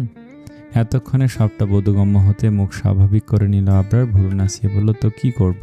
মারামারি করব ওদের সাথে? স্নিগ্ধা কপাল কুঁচকে উত্তেজিত হয়ে বলল, কি করবেন মানে? আপনি কি পাগল হয়ে গিয়েছেন? মারামারি করবেন মানে কি? আপনি ওনাদের পুলিশে ধরিয়ে দেবেন, তারপর? আবরার মাঝপথে কথা কেড়ে নিয়ে বলল, যা বোঝো না তা নিয়ে কথা বলো না। পুলিশে ধরিয়ে দেব কিসের ভিত্তিতে? প্রমাণ আছে আমার কাছে যে ওরাই আমাকে মারতে চাইছিল। স্নিগ্ধা চুপ করে যায়, ঠোঁট কামড়ে নিয়ে কিছু একটা ভেবে বলে, তাহলে? আবরার স্নিগ্ধার কাছে এগিয়ে আসে, দৃঢ় গলায় জবাব দেয়, আমি ওদের ইচ্ছে করে কিছু বলিনি, কারণ ওদের বিরুদ্ধে কোনো প্রুফ আমার হাতে নেই, কিন্তু ওরা চাইলে আমাদের বিরুদ্ধে অনেক কিছু করতে পারবে। স্নিগ্ধা কৌতূহল নিয়ে তাকালো, দৃষ্টির মানে বুঝতে পেরে আবারও আবরার নিজের থেকেই উঠে দাঁড়ালো। তনা রক্তাক্ত অবস্থায় আমাদের ড্রয়িং রুমে পড়েছিল, শুধুমাত্র এটাকে ইস্যু করে ওরা চাইলে আমাদের ফাঁসাতে পারে, বিশেষ করে তোমাকে ফাঁসানো তো আরও সহজ হবে, কারণ তখন তুমি ছিলে বাড়িতে, আর ইনভেস্টিগেশন করলে প্রমাণ একটাও তো আমাদের পক্ষে আসবেই না পড়ি, উল্টো হিতে বিপরীত হবে, কারণ চাক্ষুষ প্রমাণ তনা অপারেশন থিয়েটারে এখন এটাই যথেষ্ট সব মামলা দায়ের করার ক্ষেত্রে। বুঝতে পেরেছ? সব দিক ভেবে আমি চুপ করে গেছি। স্নিগ্ধার মাথা নাড়ল, পরক্ষণে ভীতু হয়ে তাড়াহুড়ো করে বলল, কিন্তু ওরা যদি এরপর আবার আপনাকে মারতে চায়? আবরার বাঁকা হেসে বলল, সেটা আর ওরা করবে না, একই বোকামি করার মতো বোকা ওরা নয়, আর যেহেতু আমি সব জেনে গিয়েছি আর সেটা ওরাও জানে, তো এরপর ওদের বিরুদ্ধে আমি কি করব বা আমার পদক্ষেপ কি হবে সেসব নিয়ে চিন্তা করতে করতে ওরা নিজেদের চাল দিতে ভুলে যায়, প্রতিটি মুহূর্তে ভয় থাকবে, ভাবে এই বুঝে আবরার কিছু করলো, ওদের জন্য এইটুকুই কি যথেষ্ট নয়? স্নিগ্ধা মুখ কাঁচু মুচু করে বলে, কিন্তু আপনি তো বলেছিলেন আপনি ওদের উপর নজর রাখছেন। ওরা এক পাও আগে দিতে পারবে না, তাহলে এসব কেন হলো? উত্তরে আবরার উদ্বেগহীন গলায় বলে, সেটা বাইরে, ভেবেছিলাম হয়তোবা তোমাকে লক্ষ্য বানাবে, তাই তোমাকে ঘর থেকে খুব একটা বের করতেই চাইতাম না, কিন্তু আমি এটা ভাবিনি যে ওরা আমার বাড়িতে আক্রমণ করার চিন্তা করবে, তাও আমাকে। কিন্তু প্রশ্নটা একটা থেকেই যায়, তোফায়েল পাঠান এসব করলো কাকে দিয়ে? তুমি কি কাউকে দেখেছিলে? মনে পড়ছে এরকম কিছু? স্নিগ্ধা ঠোঁট উল্টে মাথা নাড়ল, মৃদু সুরে বলল, না আমি কাউকে দেখিনি, আপনি যাওয়ার পর সময় কাটছিল না দেখে ঘুমিয়েছিলাম, তারপর ঘুমের মধ্যেই খুব জোর একটা আওয়াজ এলো কানে, তারপর যখন রুম থেকে বেরিয়ে এলাম দেখলাম সারা ফ্লোরে কাঁচের টুকরো, আর একটু পর তনা আপুকে ওরকম রক্তে মাখামাখি অবস্থায় দেখলাম। এটুকু বলে স্নিগ্ধা চেহারা ভীতু করে বলল, আর আমার রক্ত খুব ভয় লাগে, রক্ত দেখলে মাথা ঘোরে, ওই সময় রক্ত দেখায় তাই জ্ঞান হারিয়ে ফেলি, তারপর আর কিছু মনে নেই। এরপর যখন জ্ঞান ফিরল দেখলাম আপনি চলে এসেছেন। আপনার নিচের ঠোঁট জিভ দিয়ে ভিজিয়ে বলল, হ্যাঁ আমিও তোমাদের ওভাবেই পেয়েছি, সেজন্যই তো বলছি বাসায় তুমি ছিলে আর মকবুল। তাহলে কথাটা মাঝপথে থামিয়ে দিল আবরার। কপাল কুঁচকে এলো, কিছু একটা ভেবে তাড়াহুড়ো করে বলল, এক মিনিট, মকবুল কোথায়? বাড়িতে ঢোকার পর থেকে ওকে তো দেখিনি। স্নিগ্ধা ভাবুক ভঙ্গিতে বলল, আমিও না, এত কিছু হয়ে গেল উনি রান্নাঘরটি ছেড়ে একবারও এলেন না, অদ্ভুত তো। আবরার চোখ সরু করে নিয়ে চিবুক আঙুলে ঠেকাল, একটু হলো কোনোভাবে মকবুলেশ্বর মধ্যে নেই তো? স্নিগ্ধা অবাক হয়ে জবাব দেয়, কিন্তু উনি তো আপনাদের বাড়িতে অনেক দিন ধরে কাজ করেছেন, উনি এরকম করার কথা ভাববেন? আর ওনাকে দেখে তো মনেও হয় না, কত জীর্ণ শীর্ণ চেহারা। আবরার বিদ্রুপান্তক হাসলো, বলল, পড়ি বাইরের চেহারা দেখেই কাউকে বিচার করা যায় না। এই তো তনাকে দেখতে কত শান্তমে মনে হয়, অথচ উনি একদিন আমাকে রেপের মতো জঘন্য অপরাধে ফাঁসাতে চেয়েছিলেন।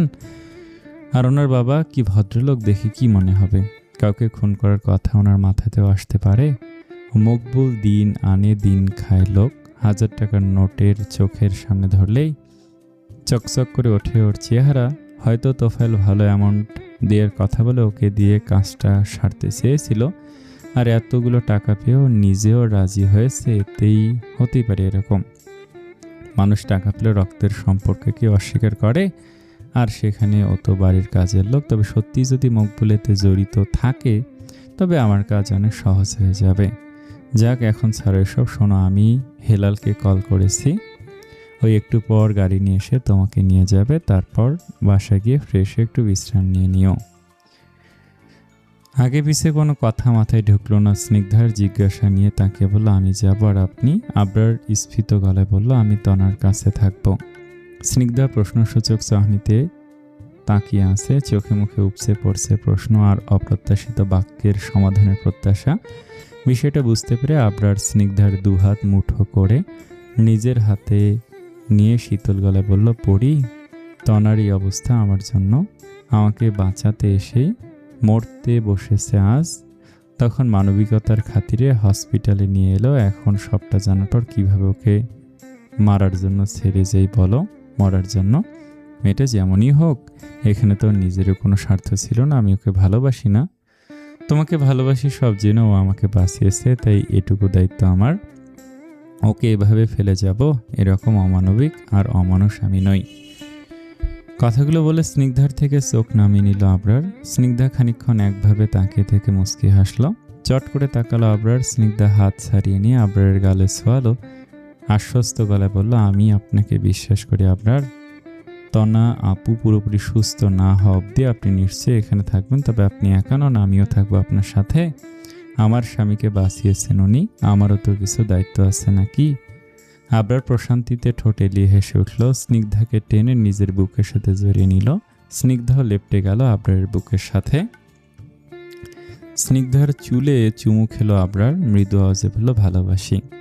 স্নিগ্ধা আজও উত্তর দিল না, মাথাও তুলল না। আবরারকে জড়িয়ে রেখে মনে মনে বলল, আমিও। আবরার আর স্নিগ্ধাকে দেখে অবাক হলো তোফায়েল, আমিনুল দুজনে। আমিনুল মুখ এগিয়ে তোফায়েলের কানের কাছে নিয়ে ফিসফিস করে বলল, এরা আবার কেন এসেছে স্যার? তোফায়েল ভুরু কুঁচকে নিয়ে বলল, জানি না, সোজা হয়ে দাঁড়াও, না হলে সন্দেহ করবে, বুঝে ফেলবে আমরা ওদের নিয়ে কথা বলছি। কথাটায় সোজা হয়ে দাঁড়ালো আমিনুল। আবরার এগিয়ে এসে ব্রেন্সি দেখিয়ে স্নিগ্ধাকে উদ্দেশ্য করে বলল, বসো এখানে।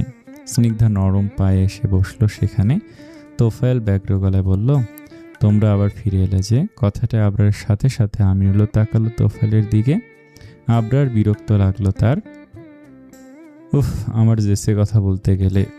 এই স্যারের আর কোনো কাজ নেই নাকি? সিংহ ঘুমিয়ে আসছে, ঘুমাক নাকি? দরকার তাকে ঘুঁটিয়ে তার পেটে যাওয়ার? এমনি এমনি ওনাকে গর্ধব বলছি নাকি?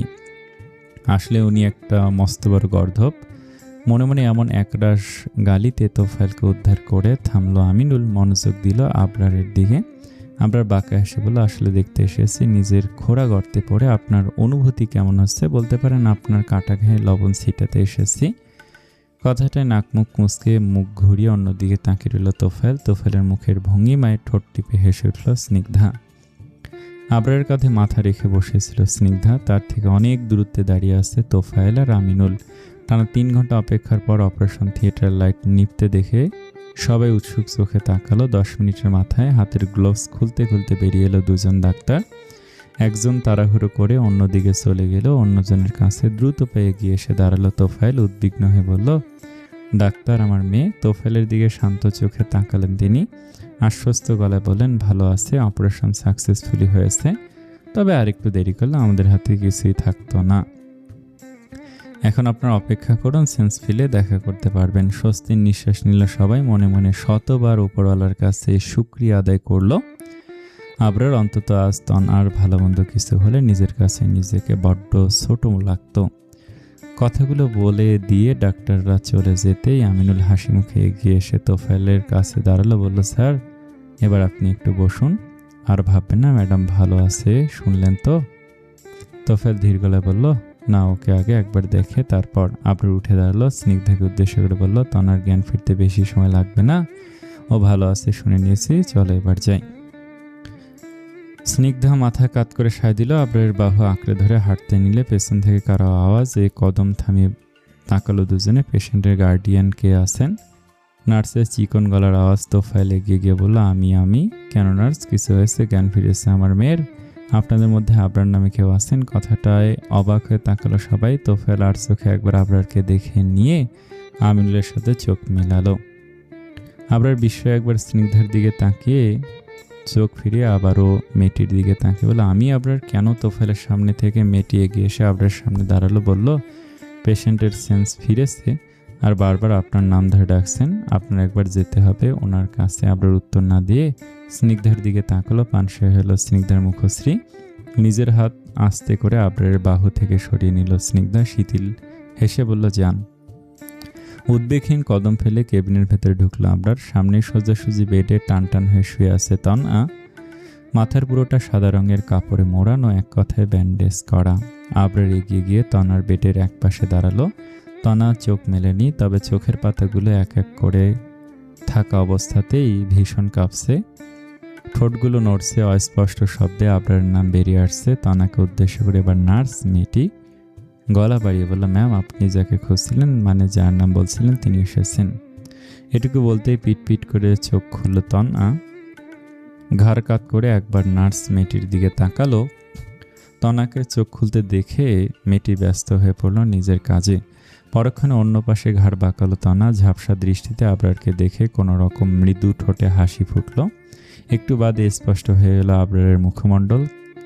ক্যানেল লাগানো হাত উঁচিয়ে তনা কাপা স্বর তুলে বলে উঠল, আপনি এসেছেন? উত্তর দিল না আবরার। সৌজন্যতায় তনার হাত ধরে ঝুঁকে এসে ওর পেটের ওপর ভাঁজ করে রেখে শীতল কণ্ঠে বলল, আসতে তো হতোই। তনা যথাসম্ভব চেষ্টা চালালো উঠে বসার, কিন্তু সামান্য নড়লেই মাথার চিনচিনে ব্যথাটা নাড়া দিয়ে উঠল। বিকৃত মুখ করে ব্যথায় কুকিয়ে উঠল একেবারে। আবরার ব্যস্ত গেলে বলে, এত উত্তেজিত হবেন না, আমি আছি এখানে। কথাটা শুনলেও মানল না তনা। উঠে বসতে চাইল, আবার ব্যর্থ হলো। এবার আগের থেকে বেশি উদ্গ্রীব হয়ে বলল, আবরার, আমার পাশে একটু বসুন না প্লিজ। একটা ছোট দম ফেলে চেয়ার টেনে বসলো আবরার। তনা ভাঙা গলায় বলল, আল্লাহর কাছে শুকরিয়া, আপনার কিছু হয়নি। আবরার শান্ত চোখে তাকিয়ে বলল, আপনি কেন নিজেকে বিপদের মুখে ফেললেন তনা? তনা মুচকি আসলে বলল, আপনার জন্য আমি সব পারবো, এটুকু তো কিছুই নয়। আবরার চোখ নামিয়ে নিয়ে বললে, এসব কোনো লাভ নেই তনা, বুঝতেই চাইছেন আপনি। কথাটা বলেই থেমে গেল আবরার। মনে হলো এসব বলার সঠিক সময় এটা নয়। মাত্র মেয়েটার এত বড় অপারেশন শেষ হলো, উত্তেজনা একদম ঠিক হবে না। আমি কি বুঝতে চাইছি না আবরার, বলুন না। তনার কুঞ্চিত ভুরু দেখে আবরার প্রসঙ্গ পাল্টাতে বলে উঠল, এ কেমন লাগছে আপনার? আবারও মৃদু হাসলো তনা। বলল, ভালো। আপনি অনেক চিন্তা করছিলেন আমার জন্য, তাই না? আবরার উৎসুক নজরে চেয়ে বলে, এরকম কেন মনে হলো? আপনার মুখ চোখ বড্ড শুকনো লাগছে। আবরার নিচু আওয়াজে উত্তর দেয়, ও, যেটা ভেবে শান্তি পাবেন সেটাই। তনা আবরার হাতের উপর হাত রেখে চট করে তাকে আবরার। তনা ছেলে মানুষের আওয়াজে বলে, আমার মাথায় একটু হাত বুলে দিন না আবরার। আবরার ইতস্তত করে বলল, আমি। তনা ওপর নিচ ক্ষীণ মাথা নাড়ল, আদুরে কণ্ঠে বলল, ঘুম পাড়িয়ে দিন আমায়। না চাইতো হাতে গিয়ে তনার মাথায় আস্তে করে বুলিয়ে দিতে শুরু করলো আবরার। তনা একভাবে আবরারের দিকে তাকিয়ে আছে। এই মানুষটাকে সে অনেক বেশি ভালোবাসে। কিছুতেই সে তার না হয়ে অন্যের হতে পারে না। এতটা ভালোবাসা কোনো মতেই বিফলে যেতে পারে না তার, অন্তত সে যেতে দেবে না। আবরারের হাতটা নিজের হাত দিয়ে ধরে থামালো তনা। আবরার জিজ্ঞাসা নিয়ে তাকালো, কি হলো, ঘুমাবেন না? তনা উত্তর না দিয়ে আবরারের হাতটা মাথা থেকে সরে নিজের মুখের সামনে নিয়ে এলো। কপালে ভাঁজ পড়ল আবরারের। কোনো কিছু বুঝে ওঠার আগে আবরারের হাতের উল্টো পৃষ্ঠে আস্তে করে ঠোঁট ছুঁয়ে চুমু খেল তনা। ঘটনাক্রমে ভড়কে গেল আবরার, অপ্রস্তুত হয়ে পড়ল। হাত সরাতে চেয়েও তনার অবস্থার কথা ভেবে পড়ল না। এ পর্যায়ে আবরার ঠান্ডা হাত তনার নিজের গালে ছুঁয়ে আবেশে চোখ বন্ধ করে নিয়ে বলল, আপনি সবসময় আমার পাশে থাকবেন আবরার, এইভাবে আমি আপনাকে কাছ ছাড়া হতেই দেব না। নিজেকে অপ্রীতিকর ঘটনায় শিকারগ্রস্ত মনে হলো আবরারের। বিব্রতকর পরিস্থিতি এড়াতে নিজেকে যথেষ্ট শান্ত রেখে হাতে মৃদু টান নিয়ে বলল, হাতটা ছাড়ুন তনা, আপনার ঘুমানো প্রয়োজন, বিশ্রাম দরকার। তনা আবরারের দিকে তাকিয়ে ঘোর লাগা গলায় বলল, আপনি আমার বিশ্রাম আবরার, আপনি আমার শান্তি। উত্তর দিল না আবরার। সবটা দাঁত চেপে সহ্য করে চেষ্টা চালালো। তনা আবরারের মুখের দিকে তাকিয়ে ঠোঁট এলিয়ে হাসে। পরক্ষণে চোখ সরে আচমকা দরজার দিকে তাকাতেই মুখের খুশির ভঙ্গিমা পাল্টে আসে তার। দরজার এক পাশ আগলে দাঁড়িয়ে আছে স্নিগ্ধা, মুখে হাসির রেশটুকু নেই, মলিন মুখশ্রী একেবারে। স্নিগ্ধাকে দেখতে গিয়ে আগুন ধরে আসার মতো অনুভব হলো তনার। ক্রোধে ক্ষিপ্ত গেলে বলো, এখানে কি করছে? কথাটায় তনার দিকে কৌতূহল নিয়ে তাকালো আবরার। তনার চোখ অনুসরণ করে দরজার দিকে পিছু ঘুরল। স্নিগ্ধাকে দেখে নিজে অবাক হলো। তনা উত্তেজিত হয়ে স্নিগ্ধার দিকে আঙ্গুল ইশারা করে বলতে লাগলো, আবরার, ও কেন এসেছে এখানে? ও আপনাকে আমার থেকে কেড়ে নিতে এসেছে। ওকে আপনাকে ছিনিয়ে নিয়ে যাবে, আমাকে আবার একা করে দেবে। কথাটা বলতে বলতে আবরারের হাত শক্ত করে চেপে ধরল তনা। আমি আপনাকে শক্ত করে ধরে রাখবো আবরার, ওই মেয়েটা কিছুতে আপনাকে নিয়ে যেতে পারবে না আমার থেকে। তনার আওয়াজে নার্স মেয়েটি হাতের স্যালাইন বোতল টেবিলে রেখে বেডের কাছে গেল। উদ্বেগ নিয়ে বলল, ম্যাম, আপনি শান্ত হন, আপনার উত্তেজিত হওয়া নিষেধ আছে। তনা থামলো না, বিড়বিড় করে একই কথা ওড়াতে লাগলো। আবরার একবার স্নিগ্ধার দিকে তাকাচ্ছে তো আর একবার তনার আগলে রাখা হাতের দিকে। স্নিগ্ধার মলিন মুখটা কেমন অসহায় লাগছে আবরারের কাছে। ক্ষুণ্ণ দৃষ্টি মনে আছে অশ্রুতে ভিজতে চাইছে, হয়তো কোনো কারণে পারছে না। কিন্তু এমন পরিস্থিতিতে তনার হাত ছাড়িয়ে স্নিগ্ধার কাছে যেতে অবধি অপারক আবরার। উত্তেজিত হলে ভালো মন্দ কিছু হতে পারে তনার। কেবিনে ঢোকার আগেই তো নার্স মেয়ে তাকে বলেছিল, সামান্য ব্যগ্রতা তনার মস্তিষ্কের ওপর প্রভাব ফেলতে পারে। তার মাথার মতো এমন সেন্সিটিভ জায়গায় বারবার আঘাত পেলে পেশেন্ট কোমাতে অবধি যেতে পারে না। তার জন্য কারো প্রাণনাশ হবে এটা কখনোই মেনে নেওয়া যায় না। তনার বাবা যাই করুক, সে তো পশু নয়, সে মানুষ। তনার উত্তেজনার মাত্রা বাড়তে দেখে নার্স মেয়েটি আবরারকে উদ্দেশ্য করে গলা বাড়িয়ে বলল, স্যার প্লিজ ম্যামকে শান্ত করুন, ওরকম করলে ওনার শরীর আরও খারাপ হবে। ধ্যান ভাঙে আবরারের। স্নিগ্ধার থেকে চোখ ফিরিয়ে নেয়। ধীর গলায় তনাকে বলে ওঠে, তনা প্লিজ শান্ত থাকুন। শুনল না তনা, আকুলতা নিয়ে বলে, ও আপনাকে নিয়ে যাবে আবরার, ও আপনাকে কেড়ে নিতে এসেছে। স্নিগ্ধা চুপ করে তাকিয়ে রইল আবরার আর তনার দিকে। পরক্ষণে মাথা নামিয়ে শুকনো ঢোক খিলল। আবরার নিজের বাহুতে ধরে রাখা তনার হাত মুঠো করে ধরল, আশ্বস্ত গলায় বলে, আমি কোথাও যাচ্ছি না তনা, কেউ আপনাকে নিতে আসেনি, আপনি শান্ত হন, আমি আছি আপনার সাথে। আবরারের কথার প্রেক্ষিতে অবাক হয়ে চোখ তুলে তাকালো স্নিগ্ধা। নিষ্ক্রিয়তার মোড় নিল দৃষ্টি। কথাটা কানে পৌঁছানো মাত্র সাথে সাথেই প্রায় থেমে গেল তনা। শান্ত হয়ে এলো। ঠোঁট এলিয়ে আবরারের হাত আরো শক্ত করে চেপে ধরলে বেকুল হয়ে বলল, আপনি সত্যি বলছেন? মৃদুমন্দ মাথা নাড়ল আবরার। ঠোঁট টেনে হেসে বললে, হ্যাঁ। তনা আবারও চোখ ঘোরালো স্নিগ্ধার ক্লান্ত মুখের দিকে। উদ্বেগ নিয়ে বলল, তবে ওকে চলে যেতে বলুন, এক্ষুনি বলুন। ফোঁস করে নিঃশ্বাস ছাড়ল আবরার। তনার থেকে হাত ছাড়াতে গেলেও তনা আবারও শক্তভাবে পেঁচিয়ে ধরে বলল, আমি আপনার হাত ছাড়ব না, ছেড়ে দিলে আপনি পালিয়ে যাবেন। তীব্র বিরক্তি লাগলো আবরারের মুখে। ফুটে উঠল স্পষ্ট ছাপ। গুমট গলা বলল, হাত না ছাড়লে ওকে এখান থেকে পাঠাবো কি করে? তনা কিছু একটা ভেবে হাত সরিয়ে নেয় নিজের। মুহূর্তে আবারও ধরে ফেলে। ভীত হয়ে তাড়াহুড়ো করে বলে, আপনি আবার আমাকে ফেলে যাবেন না তো? আবরার বিরক্তিতে তেতে হয়ে আসা মুখ নিয়ে বললাম তো যাব না। আশ্বস্ত হলো তনা। মৃদু ঠোঁট বাঁকা করে হেসে আবরারকে ছাড়লো। উল্টো ঘুরে ধীরে পা ফেলে দরজার কাছে এলো আবরার। স্নিগ্ধার মুখোমুখি দাঁড়ালো। শান্ত বলল, পড়ি তুমি? এটুকু বলতে স্নিগ্ধা মাঝপথে ক্ষীণ আওয়াজে বলে উঠল, চলে যাব তাই তো? আবরার কিছুক্ষণ তাকিয়ে থেকে একটা লম্বা শ্বাস টেনে বলল, তনা চাইছি না, তুমি এখানে থাকো। স্নিগ্ধা চোখ তুলে তাকালো আবরার মুখের দিকে, ঢোক গিলে বলল, আর আপনি চাইছেন না, বুঝতে পেরেছি। এরকম তো নয়। আবরার ব্যস্ত হয়ে বলল, এরকমটা নয়। আমি তো আবরার কথা শেষ করার আগেই ভেতর থেকে ধৈর্যহীন হয়ে ডেকে উঠল তনা, আবরার আসুন। এত কি বলছেন ওর সাথে, ওকে ঘাড় ধাক্কা দিয়ে বের করে দিন। রাগে চোখ দুটো বন্ধ করে নিল আবরার, দাঁত চেপে বলল, সরি প্লিজ, এখান থেকে যাও। স্নিগ্ধের খুব কান্না পেলে কিন্তু কাঁদলো না। কান্নাগুলো দলা পাখির গলার মধ্যে ঘুরতে থাকলো। কেন জানি না মনে হলো আবরার বুঝি তার থেকে একটু একটু করে দূরে সরে যাচ্ছে, হারিয়ে যাচ্ছে তার ভালোবাসার মানুষটা। আসসালামু আলাইকুম।